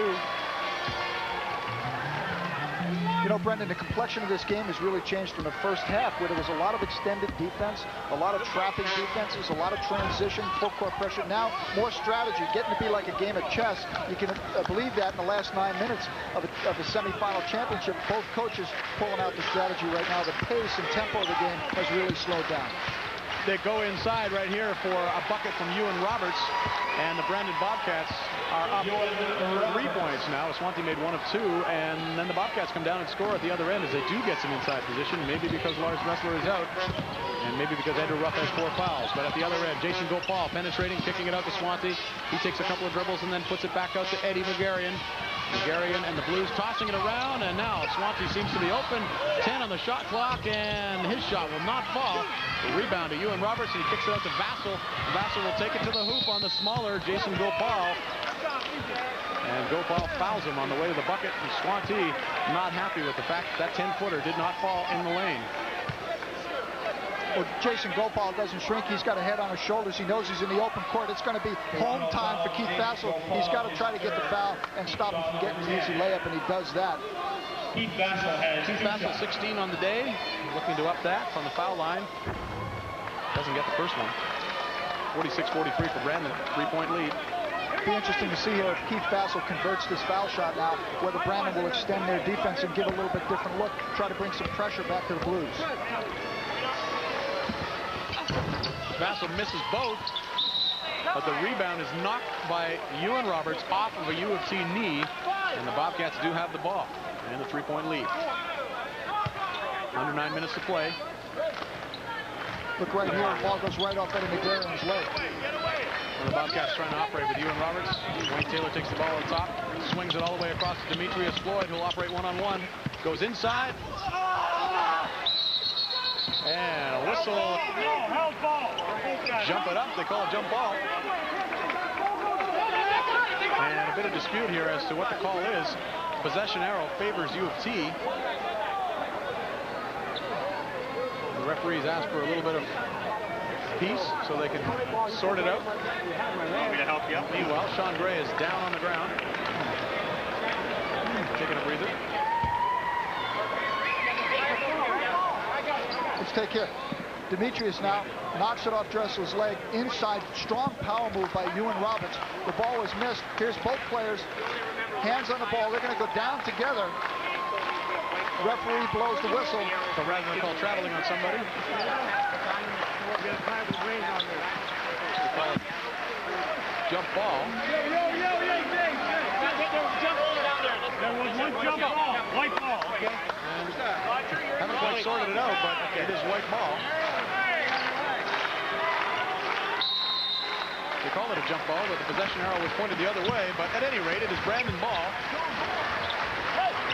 The arrow was mistakenly pointed toward U of T, and as it turns out, it was supposed to be pointed toward Brandon, so that's why Brandon got the ball, and that's why Brandon gets the bucket. As Ewan Roberts gets his 13th point of the afternoon, and Brandon's opened up a 5-point lead here with 8 minutes to play. Roberts really came to play today. Had no points last night, 13 already. Jason Dressler with a turnaround jump hook inside, cuts the lead to 3. Jason Dressler mostly active as a rebounder in this game, but gets that turnaround jumper to fall. Very timely for the Varsity Blues as Wayne Taylor sets that Brandon offense again. Look over on the far side to Keith Vassell, who'll operate one-on-one and rise up for a shot off the rim, and the Blues let it go out of bounds, and it'll be U of T ball. You know, it's hard to say that a player of Keith Vassell's stature has any weakness, but he does float on his jumper.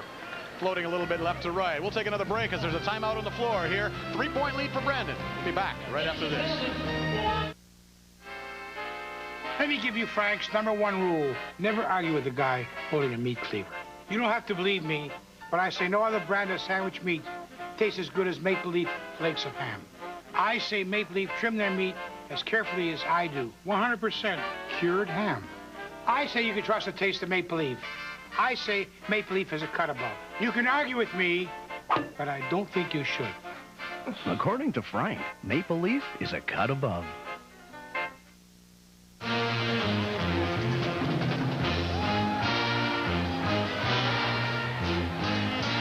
Welcome back to Halifax, the Metro Center, and the Acadia Band whoops it up on behalf of both of these teams. Brendan Connor with Brian Haney courtside. And we are in semifinal action, a 3-point lead for Brandon, and we invite you to stay tuned following tonight's game for the TSN Turning Point, brought to you by Interstate Batteries. We check them before you buy them, for fresh power guaranteed. You know, an apple sitting around too long, it goes bad. It's the same thing with a new battery. It loses power waiting to be bought. That's why at Interstate, we're constantly checking our batteries to make sure they're fresh, so that you don't end up with a bad apple.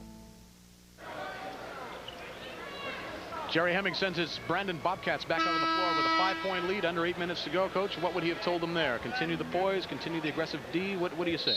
Well, I think one of the things he's got to be pleased with has been the inside play. Because they played a more structured and disciplined offense, they've involved Ewing Roberts in this game. Yes, and so far, he's been a factor, not only offensively. He's done a terrific job on the backcourt. He's got 9 rebounds in the ballgame. I think they want to go to him more.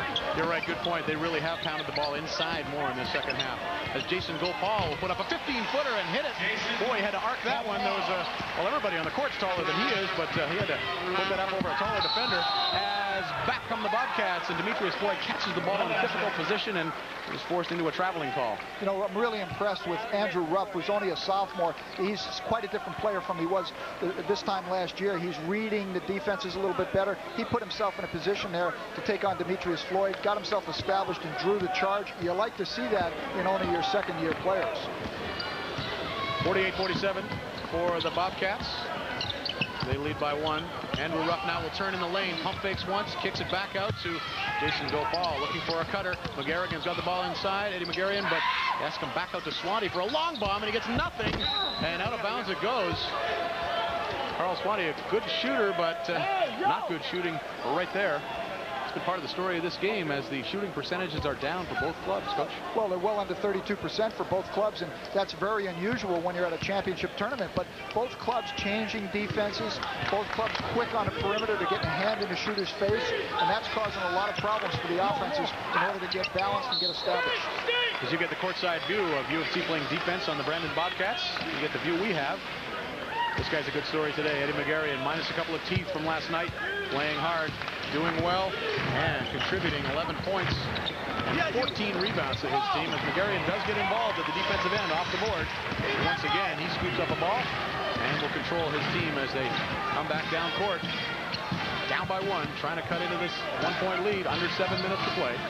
Carl Swanty following the offense. Over to the second-year player, Andrew Ruff, top of the key. Can't get it to fall. Boy, nobody's able to buy one. Nobody's able to buy a kind bounce here. Not his shot, really. At this stage of the ball game, you're down in the last 6 minutes. You got to find your shooters. Megarian and Swanty. Andrew Ruff, rebounder, complimentary player on offense. Don't be taking the jump shot from the top of the key. There's Ewan Roberts, who's a big guy at 6'7" and comfortably over 240 pounds, and got a nice touch from around the hoop as he pops 2 more. A late footer there in the lane gives Brandon a 3-point lead. Jason Gopal will take it to the hoop at the other end and is called for the offensive foul. The referee's making that call quite a bit as Jason Gopal draws his 4th foul, and U of T will take a timeout. Look at Gopal here. Now he elevates. He goes up, but somebody was waiting for him right there. Sean Gray, he rolls over on the floor, pounds his fists on the paint, and says, yes, I set you up, and I got the call. 4 fouls on that man, Jason Gopal. Will that be a factor in the last 6 minutes? I tell you, Sean Gray has drawn 4 charges that I can think of. Not only is a dominant, explosive player with the ball and on the rebounding situation, but a smart defensive player. Well, Jerry Hemmings, of course, demanding a lot of his athletes. And in Sean Gray's case, he has so much to give physically. When you turn that lateral quickness to your advantage by using your smarts on defense, it improves your level of play. Sean Gray, an international player, only getting better. Coach Olenek and his assistant coaches having a little conference before the coach goes back over to address his troops. One of the assistant coaches, by the way, John Robb of U of T, asked us to say hi to his wife Kim and his 1-month-old baby Spencer. Now let's listen in to Coach Olenek. An opportunity in transition, we take it. Otherwise, get it out, get high, and work it. All right, we're going to get twin inside. When we shoot it, you guys got to go to the board. All right? Okay, let's go. Come on now. Let's get a stop here. Let's get a stop. Blues. 1, 2, 3. Brandon's defense will be key right here at this stage of the game. If they can turn their defense up a notch and start to create turnovers and get into transition, they're going to electrify the crowd. Swanty has been ice cold. He's only 1 for 7 from the field in this half, and that spells problems for the varsity Blues. He's their go-to man, and he's got to heat up. 16 points in the first half, just 6 in the second half for Carl Swanty, and the Blues are trailing by 3 with under 6 minutes to play. And these good basketball fans in Halifax, they call this the basketball capital of Canada. Even though their teams are out of it, enjoying this game. It's starting to get a bit noisy as they see a good game here. And Keith Vassell knocks down a 16-footer. It's only 2, but it contributes. He's got 18 points, and the Bobcats have a 5-point lead. Back at this end, Eddie Megarian kind of forces one up. Maybe not the shot he wanted. With 5.5 to go, but Sean Gray controls the rebound. Brandon with a 5-point lead will bring it back down.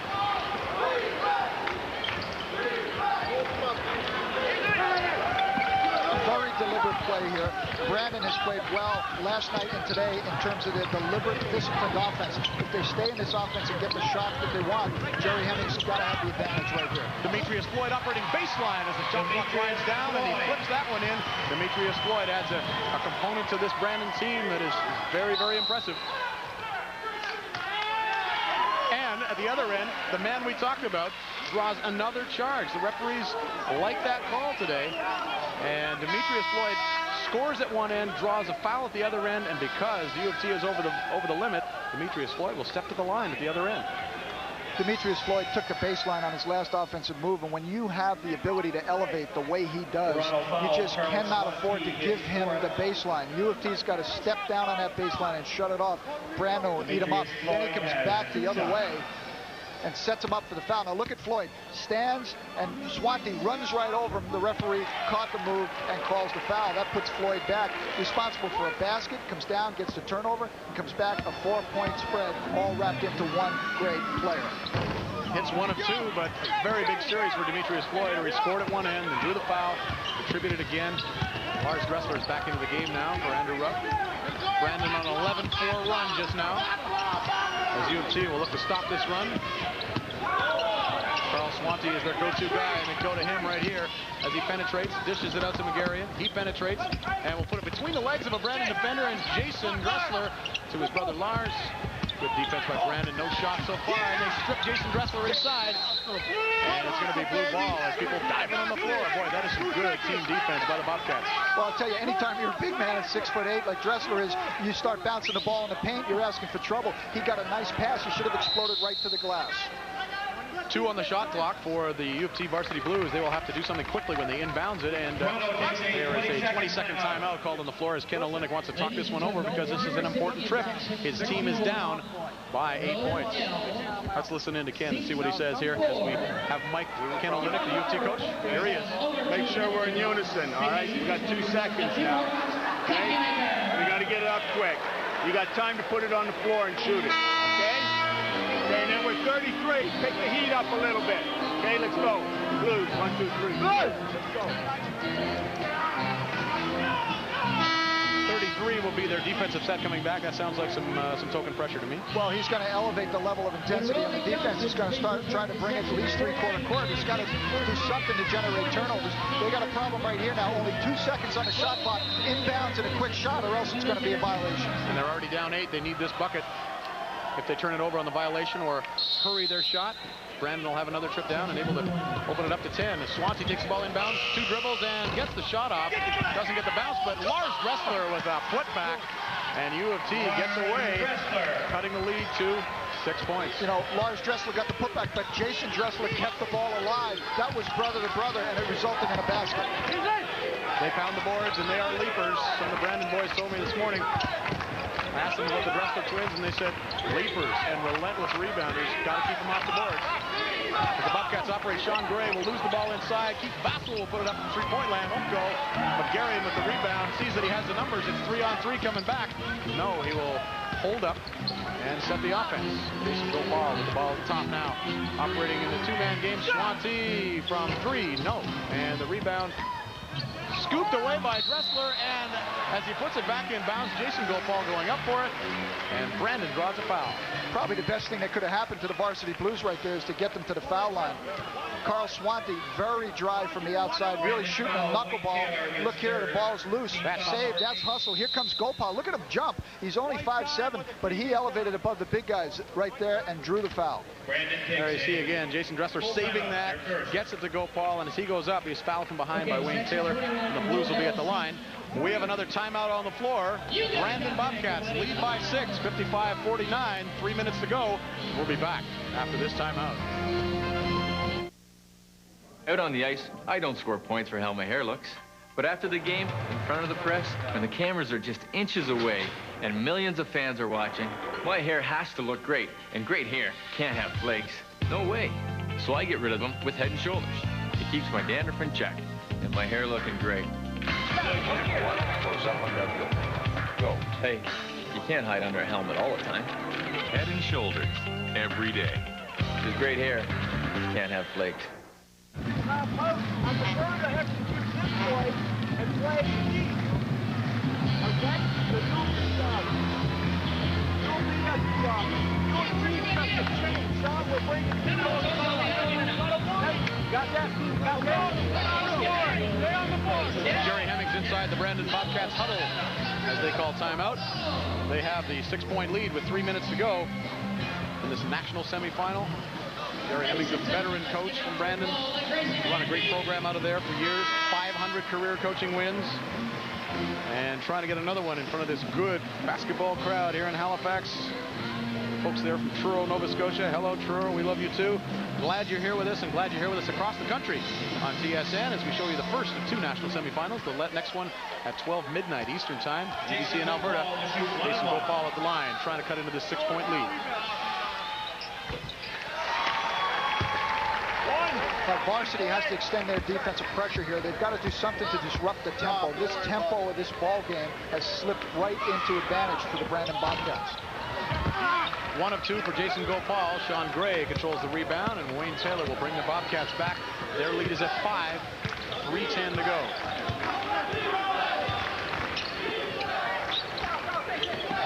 Sean Gray right side, Ewan Roberts high post.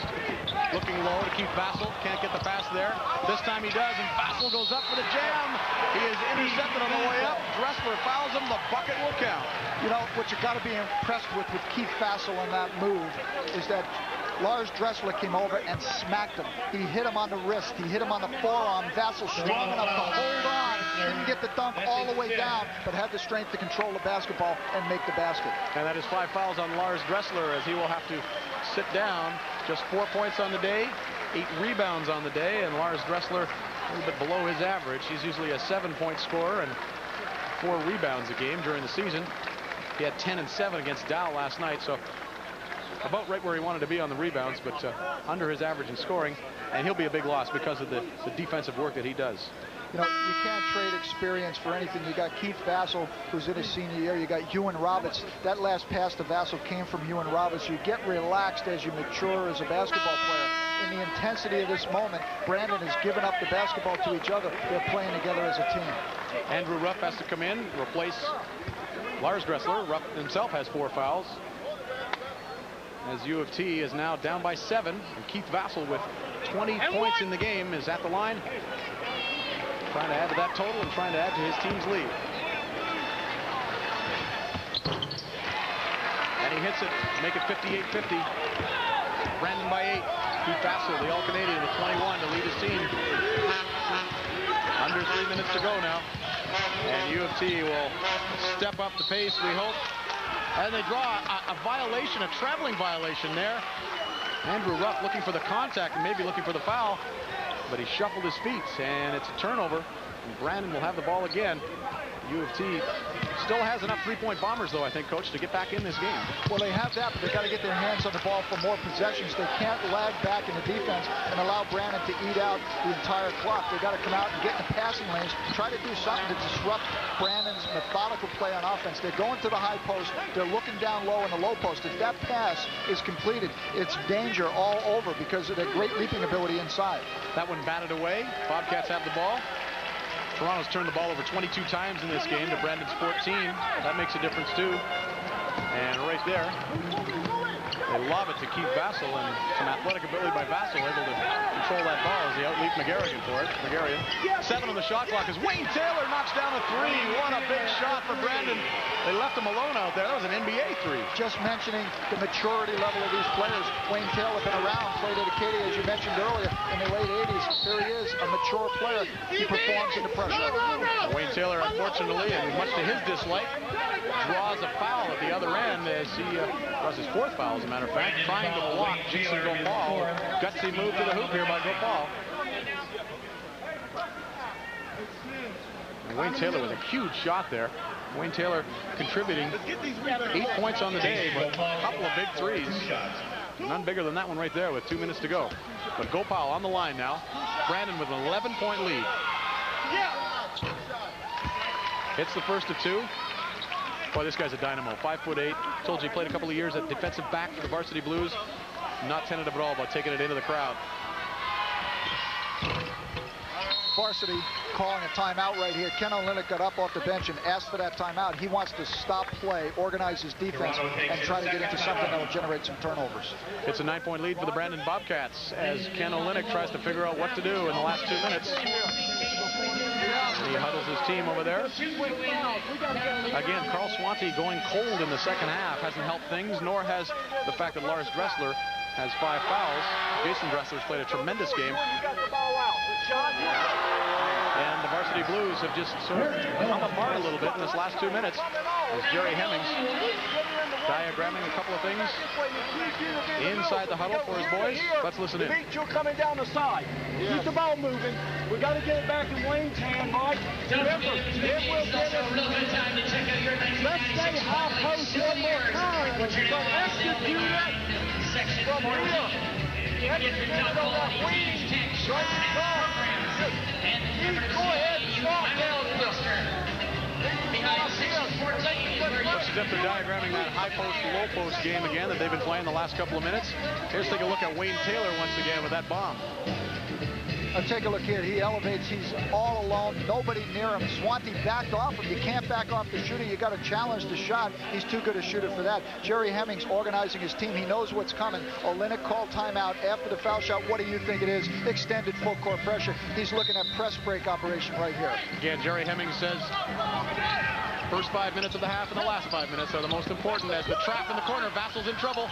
Kicks it out. Wayne Taylor's got the ball in traffic too, and there's going to be a foul called here. Which way is it going to go? It's going to go against Jason Gopal and the Blues. As the Blues pretty much did what they wanted there. They got the Bobcats in trouble in the ball handling. Well, they did. You can see the anguish on Jason Gopal's face. He thought he was in the passing lane. He thought he could strip the basketball. Those contact calls at this stage of the game can go either way. Gopal on his way out of the ball game. Look here, McGarrion almost had it. Had he held on to that, that would have been a turnover. Here's Jason Gopal coming in from the side, reaching in. Thought he could get away with it clean. Referee called a foul. He's the second member of the Varsity Blues to foul out today. Lars Gressler already out. Jason Gopal out. And that will also hurt the Varsity Blues. Ken Olenek may have something to say about the officiating afterwards. That's been a subject of some dispute this weekend. The 4 games yesterday had varying opinions on the refereeing, and the refereeing comes from various conferences, of course. Well, of course, that's what happens at the national tournament. You bring particular styles of play to the national tournament. You also bring styles of officiating to the national tournament, and teams get up a little bit tight when they come here and they get a different style. Doesn't mean the officiating's poor, just means it's a different style. The officials as well are human. They get tight, then the players get tight, and the anxiety levels go up all over. Exactly. So the national tournament, you got to play as hard as you can, work to concentrate on the game, let the officials do their job. The reason they're here is they've done a great job all year in their conferences.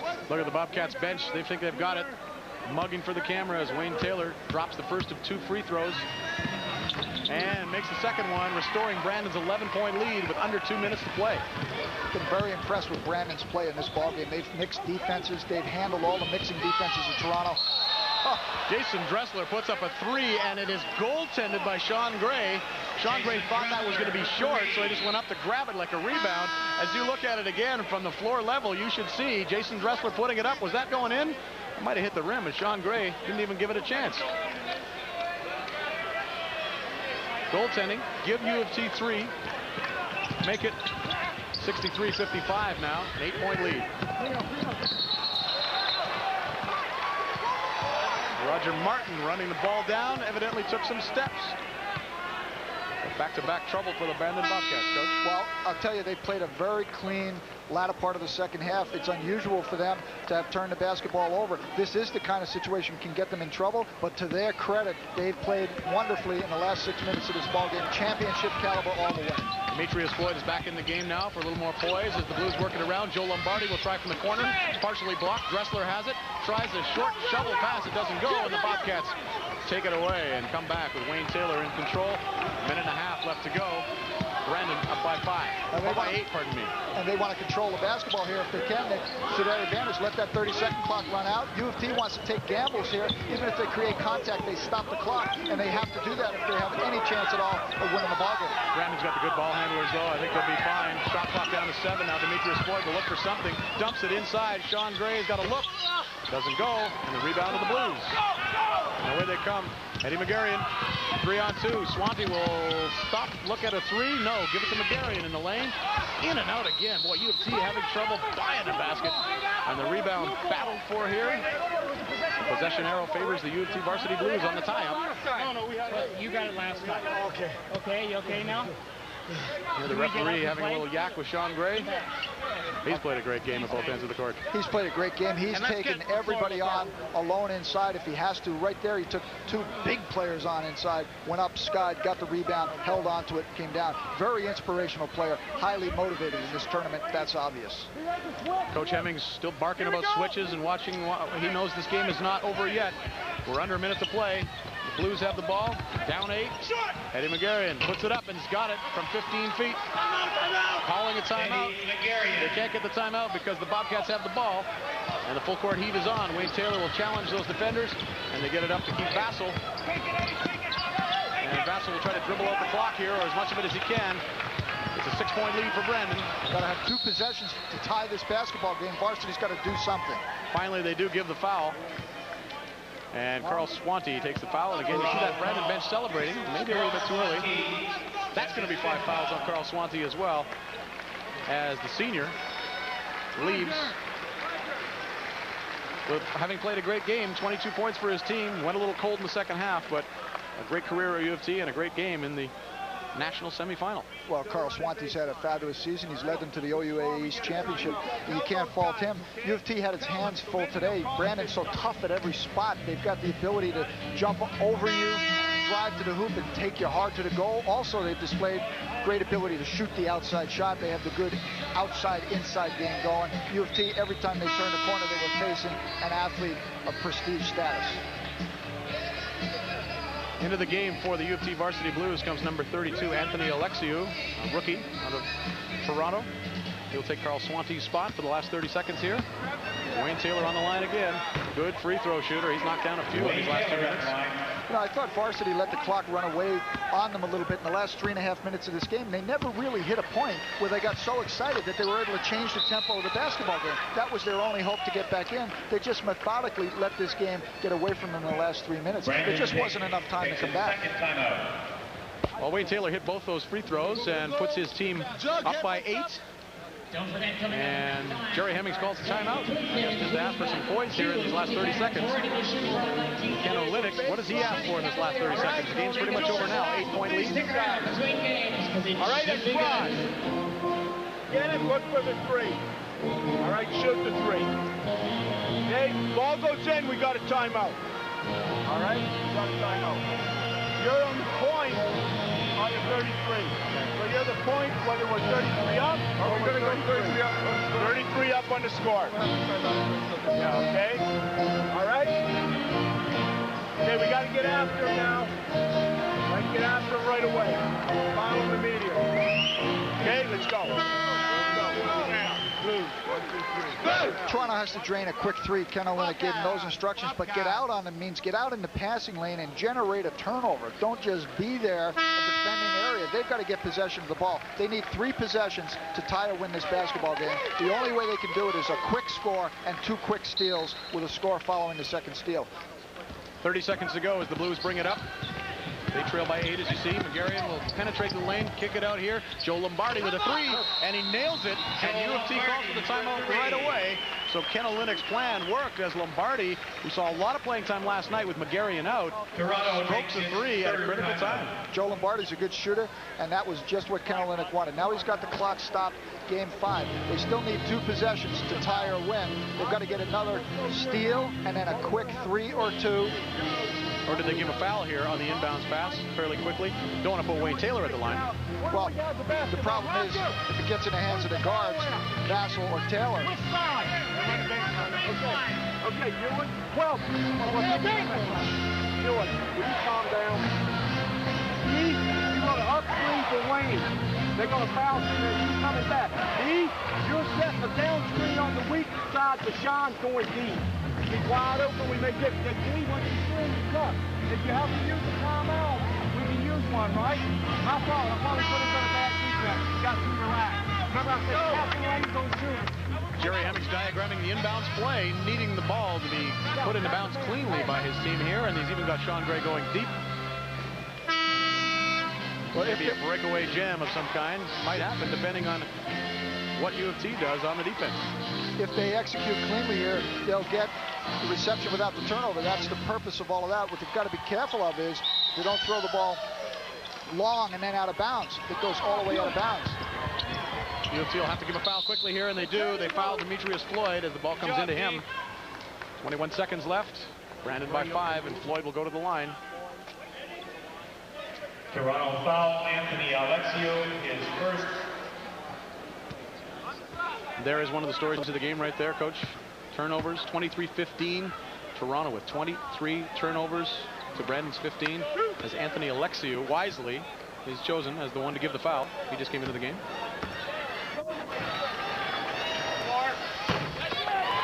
Demetrius Floyd at the line. So Demetrius Floyd barely got a rim on that. Floyd wants to make this shot, obviously, but still 2 possessions for varsity to come back and tie this ball game. He makes the second one, putting Brandon up by 6 as the Blues put it in.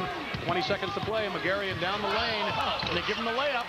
Eddie Magarian. Inbounds it comes, and down to Sean Gray. Look out, showtime. No, they tackle him down there to make sure there is no jam. And Ken Olynyk and company saying he got the ball. Sean Gray is injured, or at least is slow getting up at the base of the basket stanchion. Ken Olynyk saying that ball was stripped cleanly. Well, huge situation here. Call this foul, intentional foul. Now you're going to go to the line. They get 2 shots, then they get possession. I mean, that pretty well takes the ball game away from varsity, and that's why Ken Olynyk's so vociferous on this. Look at the play here. The player stumbled. The question is, was he dragged to the ground, or did the player make the attempt for the basketball? Ken Olynyk says he made the attempt for the basketball. It should not have been called an intentional foul. And Sean Gray is down on the floor. If we can get a shot of him, he is holding that knee, and now he is being attended to by the Brandon training staff. He is supposed to go to the line here for a couple of shots, and that knee is bothering him. He went down in last night's game as well against Acadia and was down for a little while. Well, he was holding his knee, but right now they're testing his eyes and so on, as if there was some kind of a head injury. He did hit that basket stanchion pretty hard. Well, you know, when you snap your head like that and you curl it up, sometimes you can cause yourself some problems. He looks like he's in considerable pain there. They're trying to get his eyes to track the finger. It's hard to see whether it's going or not, but I think he looks seriously hurt. Well, he was holding his knee as he went from the sitting position down to the lying position, and they help up Sean Gray now. Looks as if he will not be able to take those foul shots. He does look a little wobbly as his teammates help him off. We're at 66-62 for Brandon. 4-point lead, 13 seconds to go. You know, Sean Gray slumping into his chair. Maybe we get another look at that replay and just see what exactly happened and how hard he hit the basket stanchion. If the boys in the truck will rack that back for us, you can tell us what you saw. You know, you got to wonder what good a 2-point field goal was for Varsity Blues. They needed 2 possessions in order to tie the game. By scoring the 2 points, they still needed now another 2. This situation resulted by the guard penetrating, and when the point guard penetrates, there's no defensive player back. Brandon stepped out of bounds and threw down because McGarrian went all the way to the hole with no defense back. Roger Martin was the substitute for Sean Gray. He made 1 of 2 free throws, making it 67-62, and Brandon calls a timeout here. Let's take another look at that play, Coach. Okay, take a look here. That would hurt the knee, the hyperextension there, and then the tumble. The tumble right here. He definitely hit his head. Now, you'd think that would be cushioned, but immediately he shows signs of distress. So Sean Gray is on the bench for the last 13.5 seconds. Roger Martin went into the game, made 1 of 2, restore that 5-point lead as Coach Hemmings draws more pictures about how he wants his team to handle this. Now, because it was an intentional foul, they have the ball as well. Well, that's right. They want to get the basketball in bounds. Obviously, they don't want to turn it over. Jerry Hemmings has done a good job on the bench of managing this game down the last 2 minutes. He's also had the advantage of some timeouts coming his way. How many timeouts we got left? Okay? Okay, listen, let's get it in the hands of Wayne or Keith on the rollback. No illegal screen. Okay, you got that? Okay, let's go. Let's go with the ball. Let's go with the ball. He wants the ball in the hands of his ball handlers. You heard him mention Wayne, that's Wayne Taylor, and Keith Vassell. Those are the veterans, and those are the guys who have been handling the ball so well in this game. That's right, and both shoot very well from the foul line as well. So if they do get it in their hands and then they're fouled, he's got his best foul shooters going to the line. Demetrius Floyd will put the ball in bounds again. 13 seconds to play. The Bobcats put it in, and they do get it to Wayne Taylor, and he's fouled right away by Eddie McGarrian. That will not be called intentional. That will be 1 and a bonus. The way Wayne Taylor's been shooting from the foul line, those 12 points, many of them have come from the foul line. This could be money in the bank here. Wayne Taylor has 2 shots.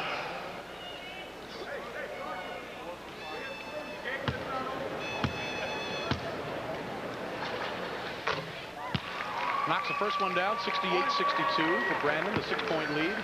12.5 seconds to go. Taylor looking relaxed and confident on the line.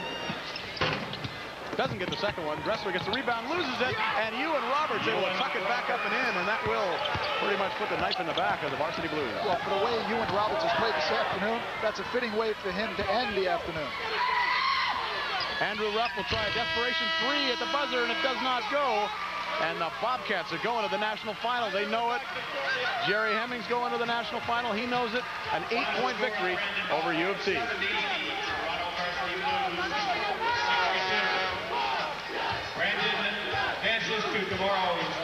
CIAU Final 8 championship game at 2 o'clock.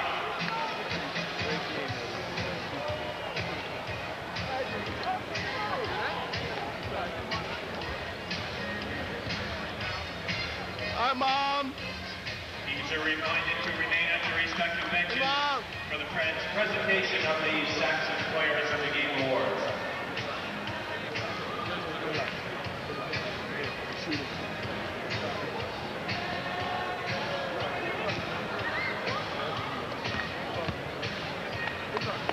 Hope you win it all, buddy.